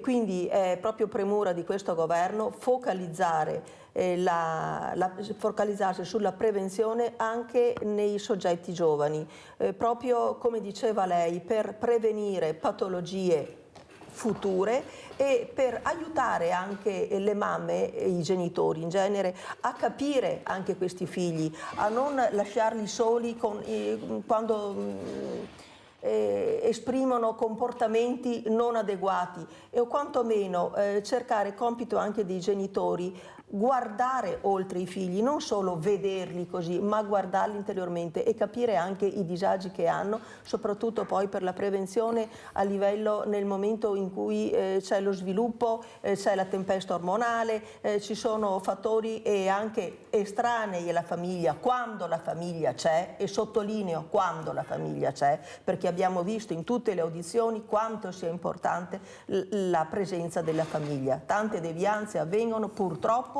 quando, e non faccio discriminazioni di regioni, di status sociale, purtroppo i genitori devono vedere bene i figli, dedicare loro quel tempo necessario, non è la temporaneità, ma il valore, ecco, che danno allo stare insieme ai figli, al capire e ad ascoltarli.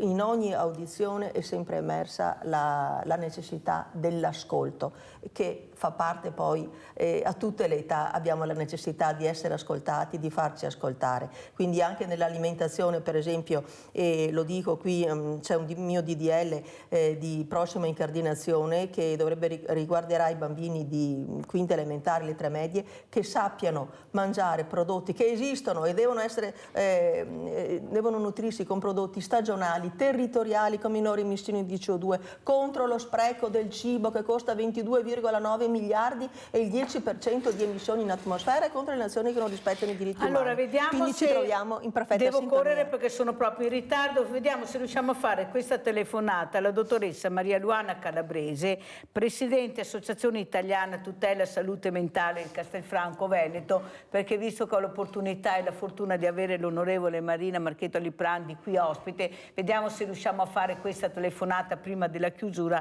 perché sarebbe molto importante, anche perché mi ha mandato questa locandina che poi vedremo, che passo all'onorevole Liprandi, perché è una persona molto preparata che ha a cuore questo problema, che è un problema molto, molto grave della salute mentale. Allora vediamo se riusciamo intanto a vedere se facciamo la telefonata. Non lo sento. Ok. Allora Raffaele Garisi, come vuoi salutarci? Cosa vuoi dire? Allora, è stato tutto molto interessante, mi ha fatto piacere partecipare e diciamo che sono temi molto importanti che sono all'ordine del giorno. Tutto l'ambito della sanità, diciamo, sia pubblica, io lavoro nella sanità pubblica, quindi lo so. È un argomento che mi sta molto a cuore ed è fondamentale per diciamo, la nostra società. Ecco. La cosa che voglio dire è che dovremmo più metterci al servizio degli altri e non diciamo fare gli interessi personali. Fare più comunità, ecco, perché è molto importante. Cosa vorreste chiedere all'onorevole Marina Marchetto Liprandi, che è ospite questa mattina, ecco, proprio come persona che cerca di migliorare la qualità della vita della comunità, con disciplina, con regole, con rispetto, che a molti giovani stanno mancando. Forse dobbiamo stare più vicino a questi giovani, ma tramite anche la politica, che deve anche supportarvi. Cosa vuoi chiedere, Raffaele?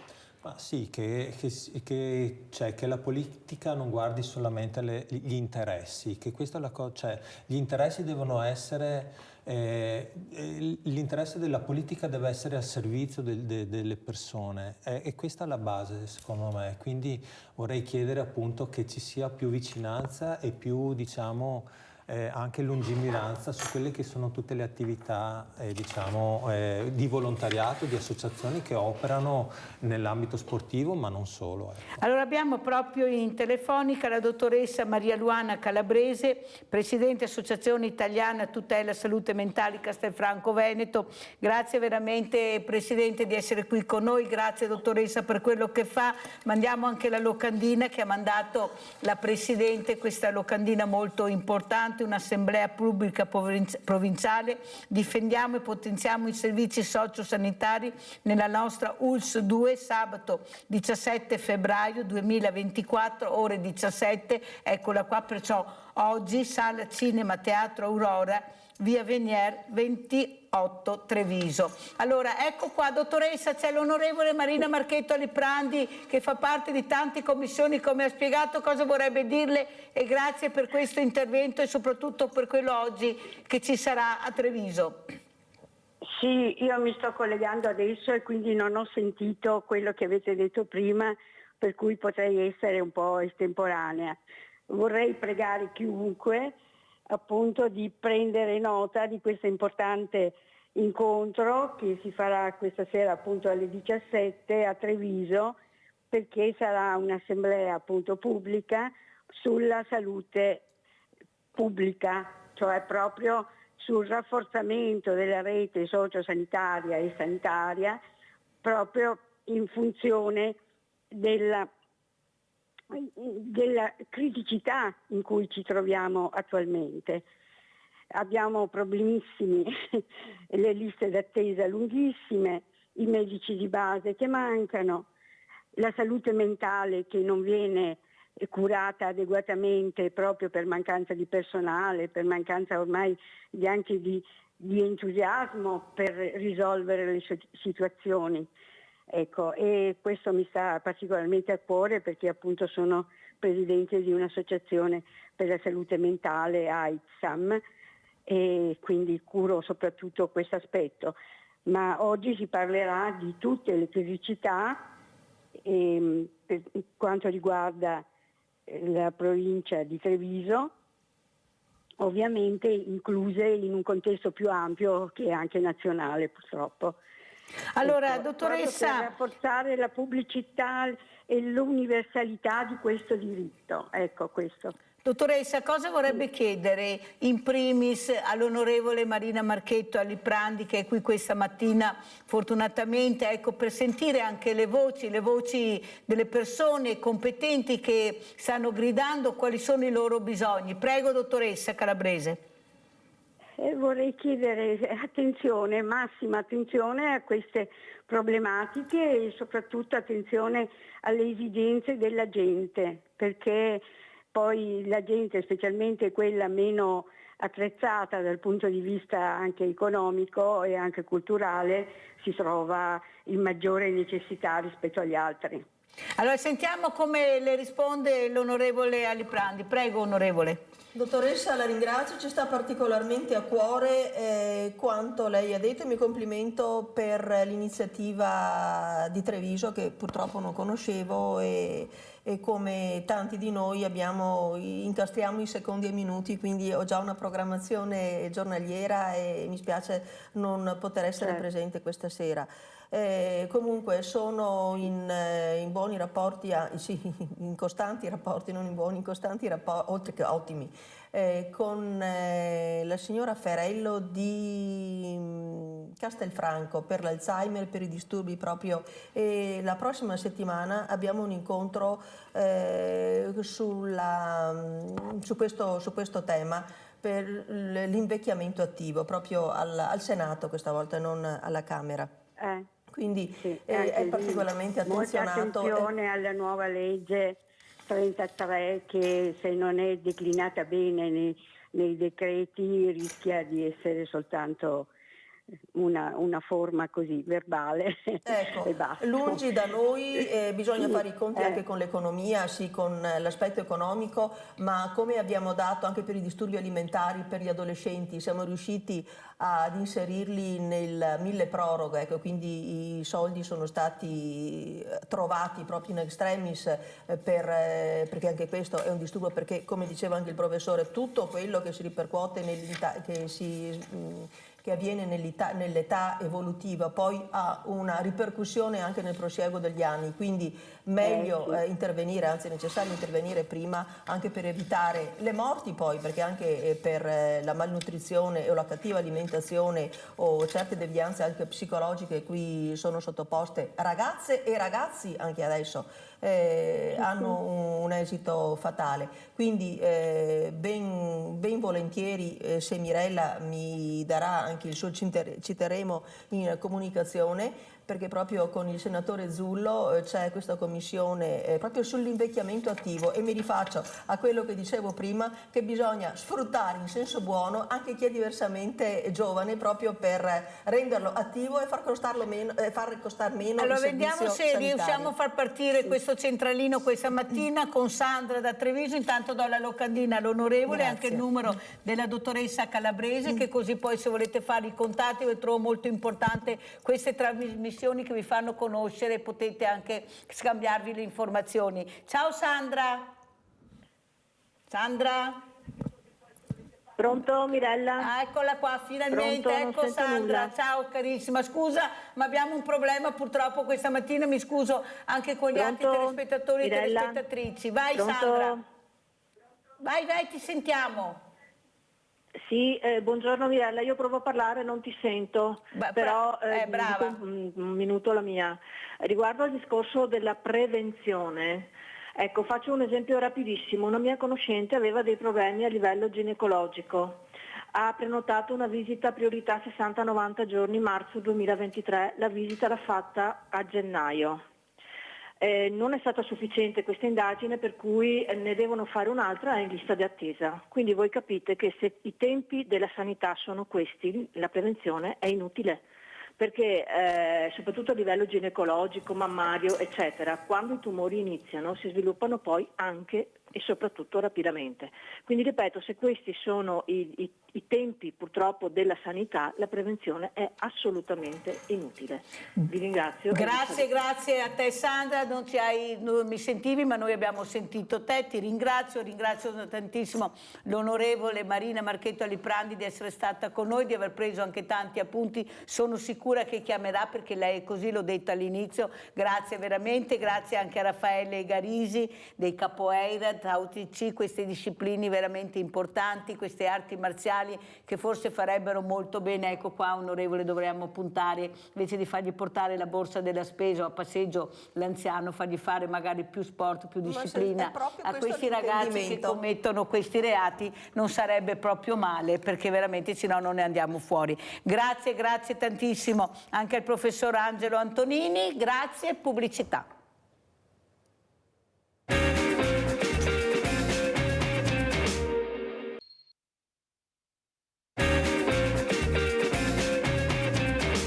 Allora saluto altri due graditissimi ospiti, abbiamo in presenza Valente Chieregato, manager, abbiamo collegata anche Adele Biondani, Presidente Banco Alimentare del Veneto, non so se ancora, eccola qua, buongiorno Presidente, grazie di essere qui. L'onorevole è appena andata via.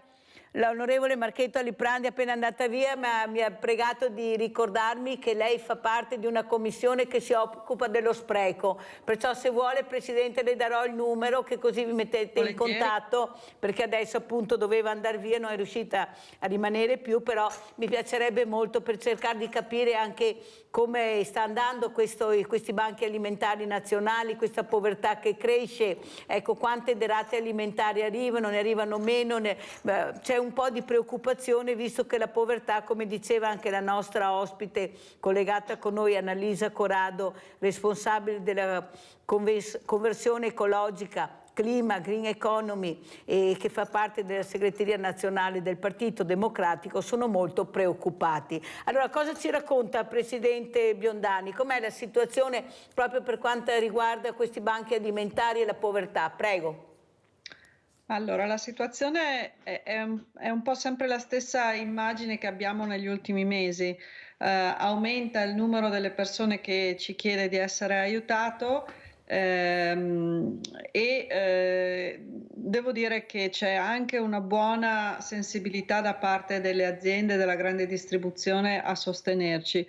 Purtroppo la cosa che ci preoccupa più di tutti è un rallentamento che c'è a livello ministeriale relativo ai prodotti della Comunità Europea.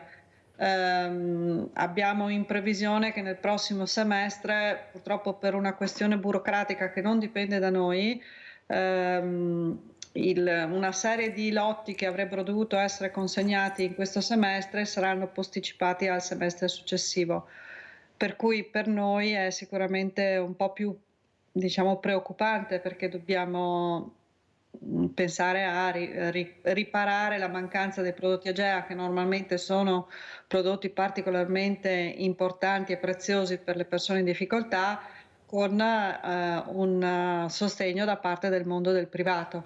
Da questo punto di vista noi come Veneto siamo riusciti a trovare due volontari che sono due persone giovani in pensione, giovani nel senso che hanno raggiunto i criteri per poter andare in pensione, ma hanno ancora molta voglia di dare un contributo alla società, e che ci stanno aiutando proprio a impostare una azione commerciale, chiamiamola così, presso i privati e presso la grande distribuzione per poter ritirare più prodotti.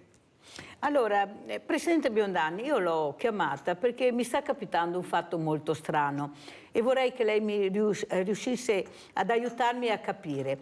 Allora, la procedura per accedere al banco alimentare che noi abbiamo, questi banchi solidali, è di 6.000 euro.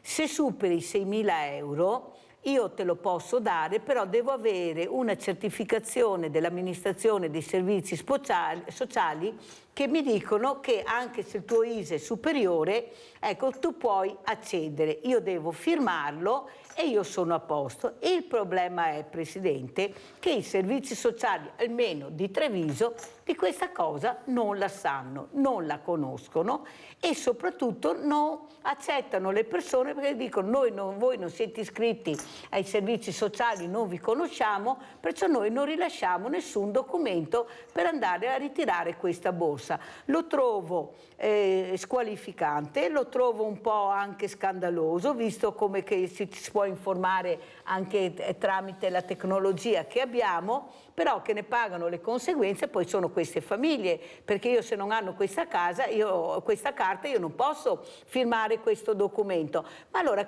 c'è qualche anello che manca, cosa mi dice, Presidente?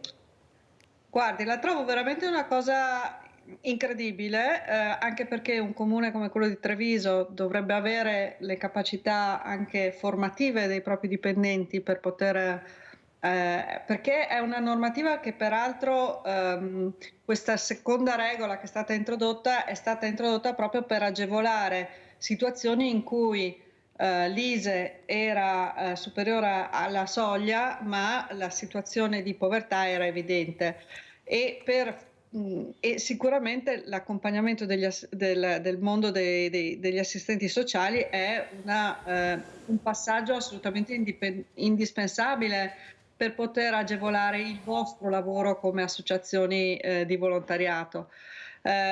Siamo più che disponibili a venire a spiegare al Comune di Treviso e ai suoi assessori che questa è una norma nazionale, non è una scelta del Banco Alimentare o del Banco Solidale, è assolutamente una norma nazionale, tanto più in visione di quella che dovrebbe essere una nuova integrazione sul mondo del sociale, per la quale stiamo aspettando a giorni, settimane, il decreto che ne dovrebbe regolamentare l'applicazione. Sono previsti dei fondi destinati proprio alle misure di accompagnamento alle persone in difficoltà.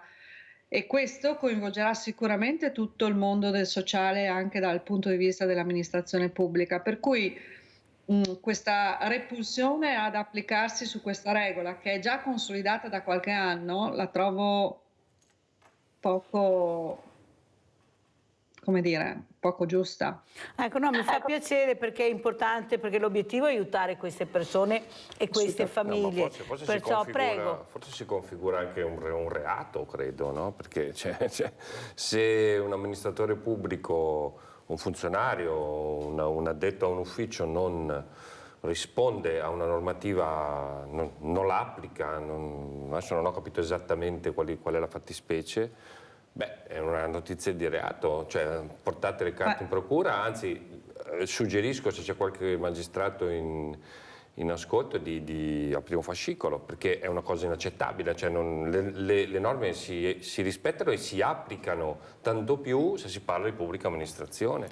È un dovere della pubblica amministrazione applicare le norme nella maniera corretta, e qualora ci fosse una problematica invece di non applicazione o di diciamo ostracismo, ecco, questo è gravissimo. Siccome non è un fatto sporadico, ma sono purtroppo 2 o 3 anni che io mi batto per queste cose, a questo punto ho chiesto proprio di venire in trasmissione alla Presidente Biondani, di dirlo pubblicamente davanti alle telecamere, perché è inaccettabile che queste famiglie non abbiano il supporto della borsa alimentare, che per loro è fondamentale averla. Ecco, di fronte a una presa di posizione anche, come dice Chieregato, che basta informarsi, vedere se è vera questa cosa, se non è vera. I funzionari della pubblica amministrazione non devono informarsi, i funzionari della pubblica amministrazione devono sapere, cioè è molto diverso. Sì. La legge non ammette ignoranza, tanto più se un funzionario pubblico occupa un posto dove quella norma la deve conoscere e poi la deve applicare al meglio,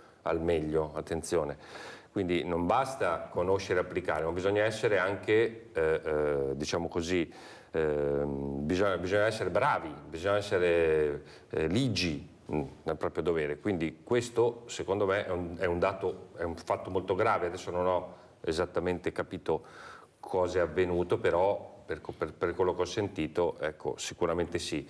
Poi voglio dire una cosa all'ospite, che io voglio dire solo una parola: grazie a lei e a tutti quelli che si battono, si impegnano in un'attività di volontariato. In Italia ci sono 4 milioni di volontariati, sono circa una persona su 15, è un numero importantissimo, non paragonabile praticamente a nessun'altra realtà nel mondo, e la cosa, secondo me, è una cosa bellissima, no?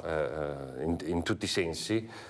La cosa che forse è poco nota è che purtroppo la nostra politica a volte si appoggia a questo, cioè sa che esiste una spina dorsale eccezionale di persone che si prodigano ogni giorno per aiutare gli altri, per aiutare il prossimo, quindi a tutti i livelli, sia, diciamo, organizzazioni legate alla Chiesa, ma non solo, e questo la politica purtroppo, tra virgolette, lo usa, sa che esiste, diciamo, questa spina dorsale e la dà per scontata, cosa che invece non deve essere, secondo me, così, perché la politica deve occuparsi dei cittadini indipendentemente dal fatto che ci siano cittadini impegnati che danno un contributo. Quello deve essere casomai un plus, qualcosa in più che ogni comunità ovviamente può spendere. Ma non è Chieregato che li abbiamo un po' troppo viziati con questo volontariato di amministratori politici? Sì. Tanto basta alzare il telefono, l'associazione arriva, mi copre il buco, non chiede niente, anzi costo zero e io sono a posto. Forse anche noi abbiamo un po' viziato, cosa dici? Sì, non c'è alcun dubbio, è esattamente quello che è avvenuto nel corso di tutti questi anni.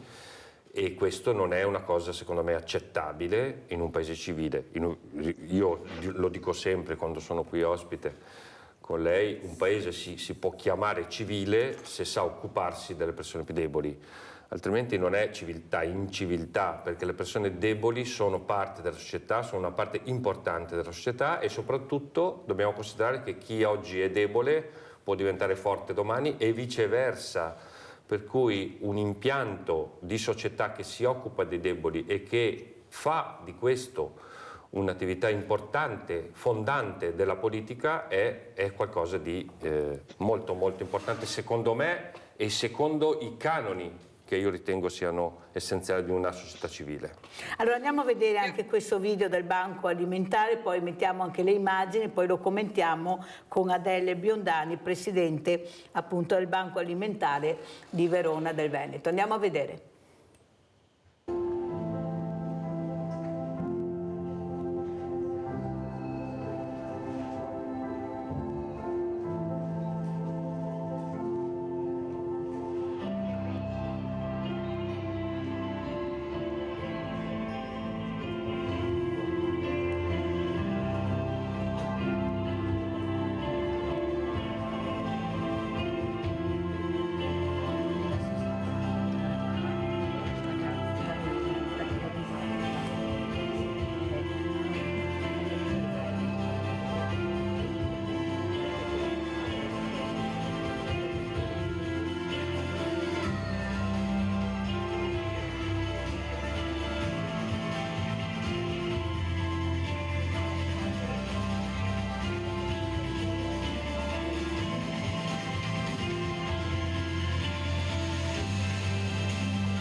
Questo video stiamo vedendo le immagini. Prego Presidente Biondani. Questi sono la distribuzione del nostro magazzino, che era il nostro vecchio magazzino di Padova. Adesso ci siamo spostati a Pianiga perché avevamo bisogno di uno spazio più grande, ed è lo spazio in cui, da cui le nostre associazioni che sono convenzionate ricevono i prodotti che ritiriamo tutti gli anni. Permettetemi di tornare un attimo sull'argomento di prima, sul rapporto volontariato-pubblica amministrazione. Io credo che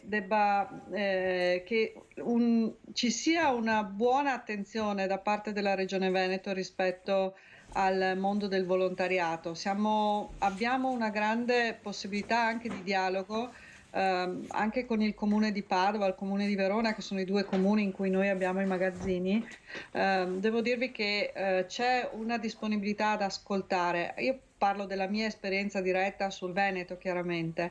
La cosa di cui peraltro parlavo anche l'altro giorno con l'assessore Ferrari del comune di Verona, che è venuto a visitare il magazzino di Verona, è che io credo sia indispensabile che l'amministrazione, ogni qualvolta si metta in pratica dei progetti che vuole attuare, che coinvolgano il mondo del volontariato, debba ascoltare le sue esigenze e le sue capacità anche di rispondere a queste esigenze, perché quello che noi stiamo notando, soprattutto nell'ultimo periodo, è una certa difficoltà a trovare volontari, perché l'età media si è alzata e ci sono meno giovani disponibili a lavorare costantemente. Non parlo di eventi spot come può essere la colletta, dove invece abbiamo una grande risposta, però quello che noi stiamo vedendo è che molte associazioni stanno facendo fatica a rispondere a tutte le esigenze che ormai il volontariato viene chiamato a rispondere in questo periodo. Per cui un appello che io mi sento di fare è, rispetto all'amministrazione, di porre particolare attenzione a quelle che sono le associazioni sul territorio, che sono in prima fila davanti alla risposta al bisogno di chi è vicino a noi. Però Presidente Biondani, non sembra che abbiano alzato troppo l'asticella con questa burocrazia che diventa sempre più impossibile da gestire? Ecco, molte associazioni hanno lasciato, non ce l'hanno fatta questa iscrizione, adesso abbiamo un'altra sigla ancora. Ecco, si alza sempre di più l'asticella invece di abbassarla e di venire incontro a quei volontari che veramente senza nessun problema e anche diversamente giovani danno il loro tempo. Prego.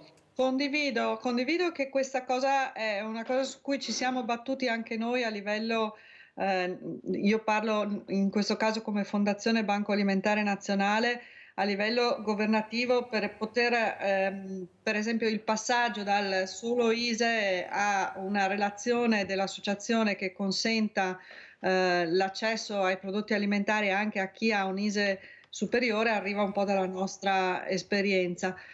Però purtroppo io prima mi riferivo al fatto che le amministrazioni locali, quelle con cui ho un contatto diretto, cioè regionale e comunale, questa sensibilità rispetto al volontariato io la trovo invece molto più complicata la gestione a livello nazionale. Magari questa potrebbe essere un'occasione per poter parlare con l'onorevole che era vostro ospite precedentemente, perché obiettivamente la burocrazia che viene calata dal nazionale al locale è assolutamente incredibile e anche quasi difficile da sostenere, anche per noi, come che siamo una realtà magari più strutturata rispetto a realtà più piccole, ma molto spesso ci troviamo in difficoltà a rispondere costantemente a questa burocrazia che continua ad aumentare.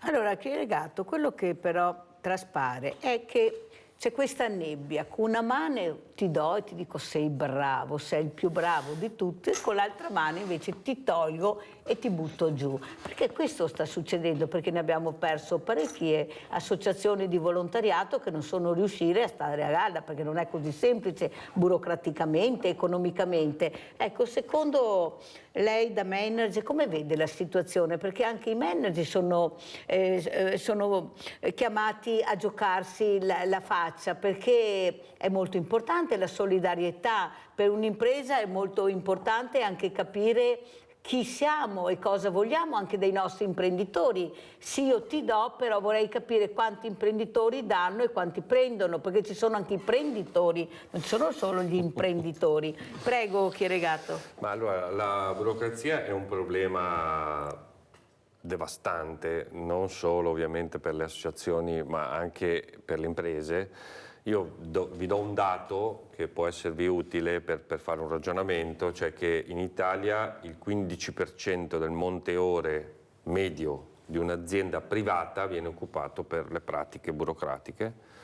Per darvi un'idea di cosa significhi questo, in Svizzera è lo 0,5%, cioè un trentesimo del tempo.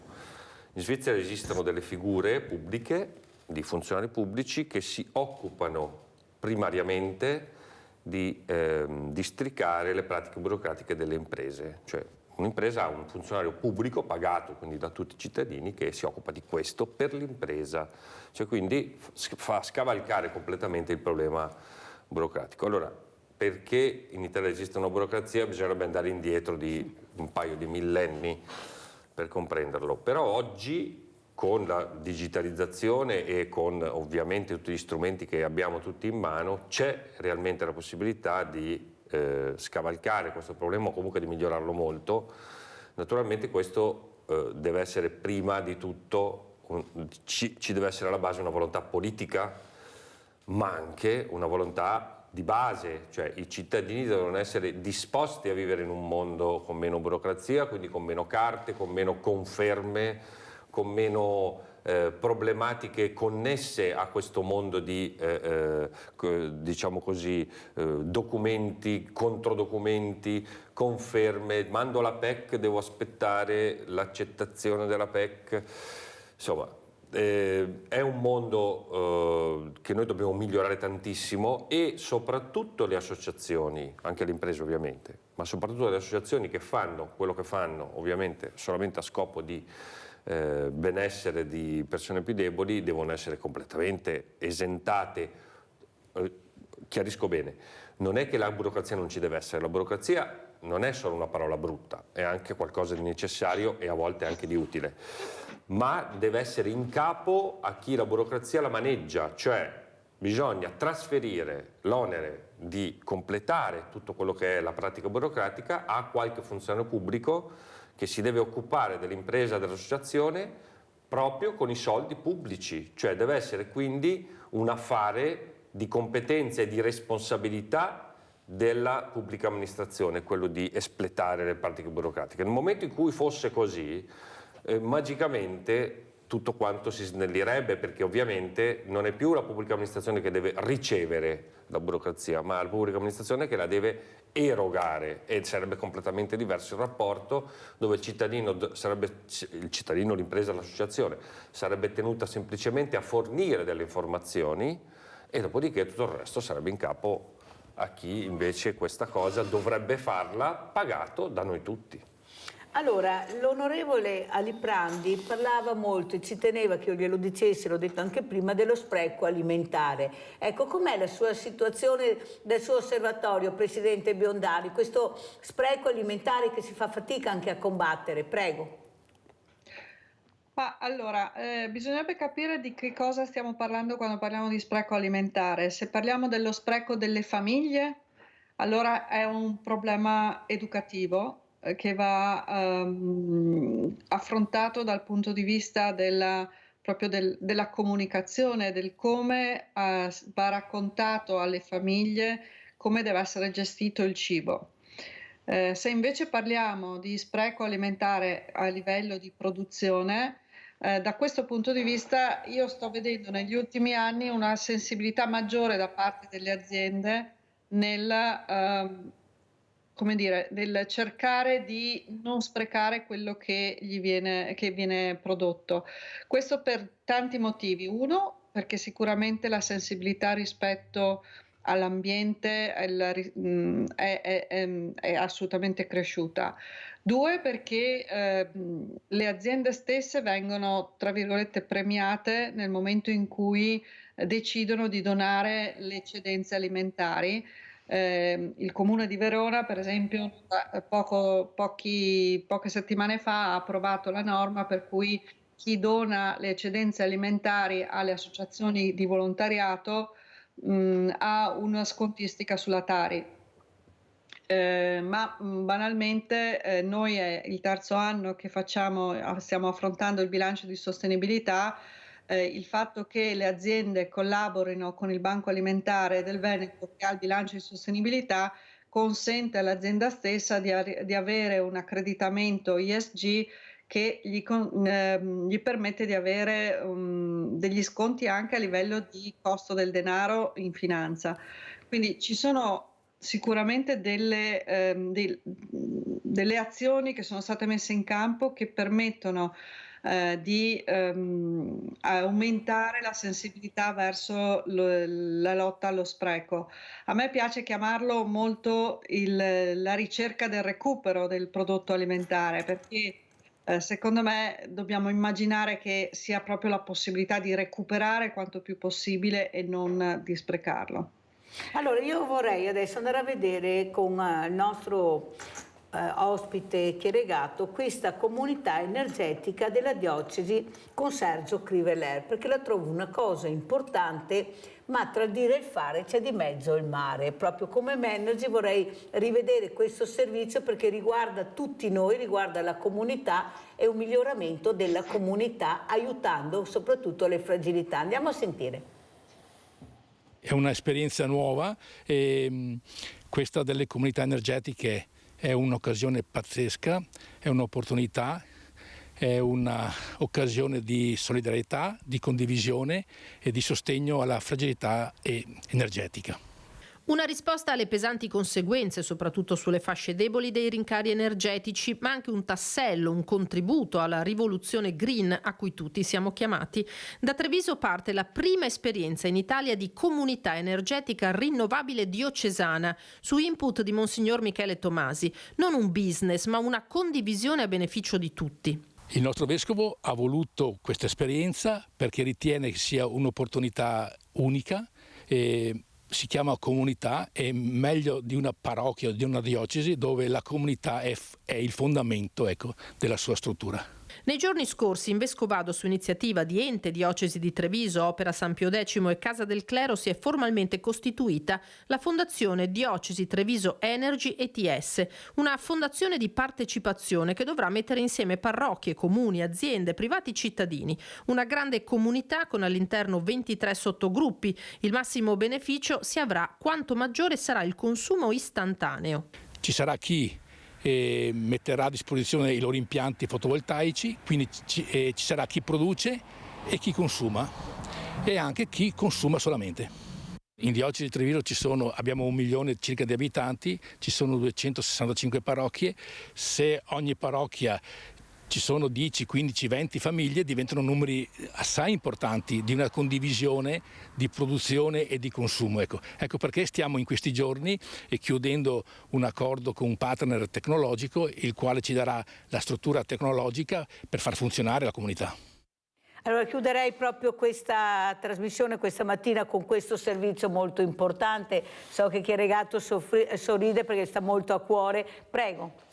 No, insomma, adesso non è che bisogna per forza intestarsi le cose, insomma, io sono stato molto vicino, lo sono ancora, al Movimento 5 Stelle che in Parlamento ha portato questa proposta, l'ha fatta approvare in maniera meritoria, è qualcosa di molto, molto importante che può avere degli sviluppi nel futuro interessantissimi, come in questo caso. Cioè si tratta, adesso lo banalizzo, in realtà non è una cosa semplice, però banalizzando ci sono delle persone, degli enti, delle aziende che producono energia e si consorziano con una serie di famiglie, entità, imprese, associazioni che la consumano. Quindi sono delle reti ristrette, anche molto piccole, anche un singolo condominio può essere, attenzione, dove quindi è ovvio che la parte produttiva non può essere diciamo dovuta, cioè ricavata dalle energie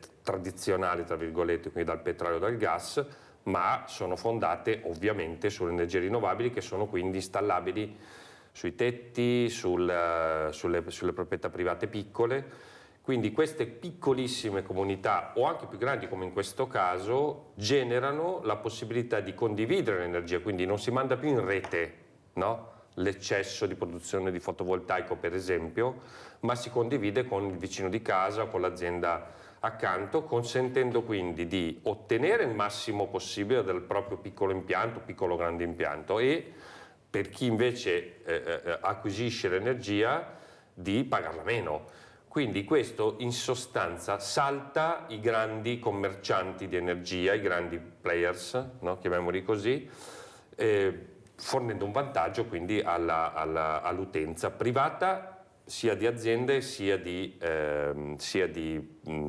piccole, di case normali. Ecco. Quindi è una grandissima idea che sta avendo sviluppi e che secondo me è il futuro, perché nel futuro naturalmente le energie rinnovabili saranno predominanti, ma la distribuzione è un problema incredibile per quanto riguarda le energie rinnovabili. Con questa soluzione si scavalca anche questo problema distributivo, o quantomeno si riduce tantissimo la problematica, quindi è qualcosa di eccezionale. Anzi, informatevi, andate su Google, scrivete comunità energetiche, andate a qualche incontro informativo, formate una comunità energetica da voi, quindi nel vostro ambito territoriale, con i vostri amici, con i vostri vicini, con le aziende vicine a voi, perché sicuramente sarà una cosa che vi porterà vantaggi economici e naturalmente fornirà un vantaggio anche ecologico al vostro ambiente, al posto dove abitate. Perciò fare squadra per la comunità, aiutarci a vicenda. E per se stessi, perché la comunità, quando uno fa qualcosa per la comunità, alla fine... No, non penso di dire una bestialità, fa qualcosa anche per se stesso. Allora sentiamo come ci saluta la Presidente Adele Biondani, Presidente del Banco Alimentare del Veneto. Prego Presidente, che messaggio vuole lasciare? Innanzitutto vorrei cogliere l'ultima frase del suo ospite dicendo che è proprio vero, chi fa del bene per gli altri fa del bene per la propria società e fa del bene anche a se stessi. Noi lo diciamo sempre, quando uno fa qualcosa per gli altri, qualcosa di buono lo fa anche per se stesso. Per cui l'invito che faccio a tutti è un'attenzione a chi sta vicino a noi, sapendo che chi sta vicino a noi magari è in difficoltà, anche se non lo dice, ma un minimo gesto di attenzione nostra può fare la differenza. Quindi l'unica cosa che mi sento di dire in questo momento è questo, sia sul fronte dello spreco alimentare, sia sul fronte del recupero alimentare, sia sul fronte del volontariato, e non da meno un appello alla pubblica amministrazione perché abbia quella sensibilità di cui abbiamo parlato prima, perché è indispensabile per la sopravvivenza di quel tessuto di volontariato che abbiamo, soprattutto noi in Veneto, così ricco e prezioso, che fa la differenza per chi è in difficoltà in questo momento. Innanzitutto grazie per ancora una volta ospitarci e grazie per averci dato la possibilità di raccontare la nostra storia. Grazie a lei Presidente Biondani, veramente buon lavoro perché lo fa anche veramente bene. Ecco, una passione che viene poi dalla famiglia, da questo padre, da questo gigante buono nel vero senso della parola, è veramente una famiglia che ha dato valori determinanti e fondamentali. Grazie Presidente. Grazie. Grazie. Chieregatto veloce come ci saluta, terzo mandato, Zaia riuscirà ad averlo, sarà il quarto, prego. Sì, secondo me sì, ma io sono profondamente contrario a terzi, quarti, quinti mandati, no? Secondo me già 2 sono tanti. 10 anni? 10 anni uno in politica può dare quello che ha da dare e basta, insomma, dopodiché può tornare a fare la sua attività di lavoro o quello che faceva prima. Secondo me è una cosa giusta, insomma.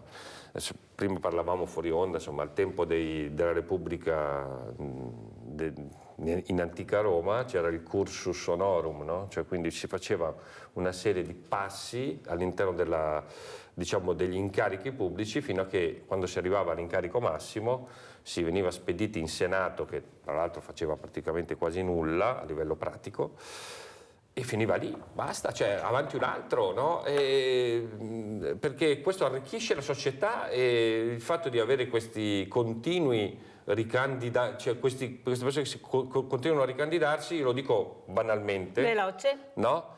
Meglio il giovane al primo e al secondo mandato che il vecchio al terzo o al quarto mandato. Forse ci dava di più quando era al primo o al secondo mandato, quindi avanti un altro che magari può dare qualcosa di meglio. Grazie anche a Valente Chieregatto Manners. Adesso faremo la posta di Mirella. Questa mattina sarà la nostra meravigliosa Costituzione con le lettere ancora di Natale e Pasqua, ma come avevo detto finiremo a Pasqua le lettere di Natale. Grazie, la posta di Mirella, la nostra bellissima Costituzione.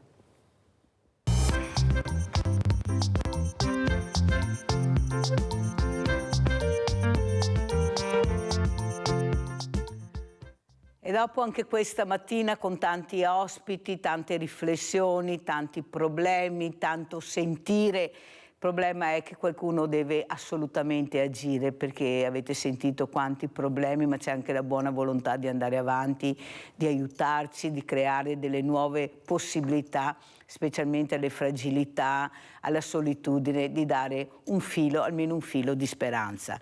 Allora, detto questo, questa mattina al posto della poesia, siccome vi avevo detto che arrivavo a Pasqua con la posta di Natale, ed è vero perché tra una cosa e l'altra abbiamo saltato tanti sabati, perciò questa mattina leggerò la posta, però andrò avanti con gli articoli della Costituzione italiana, perché li trovo molto molto importanti.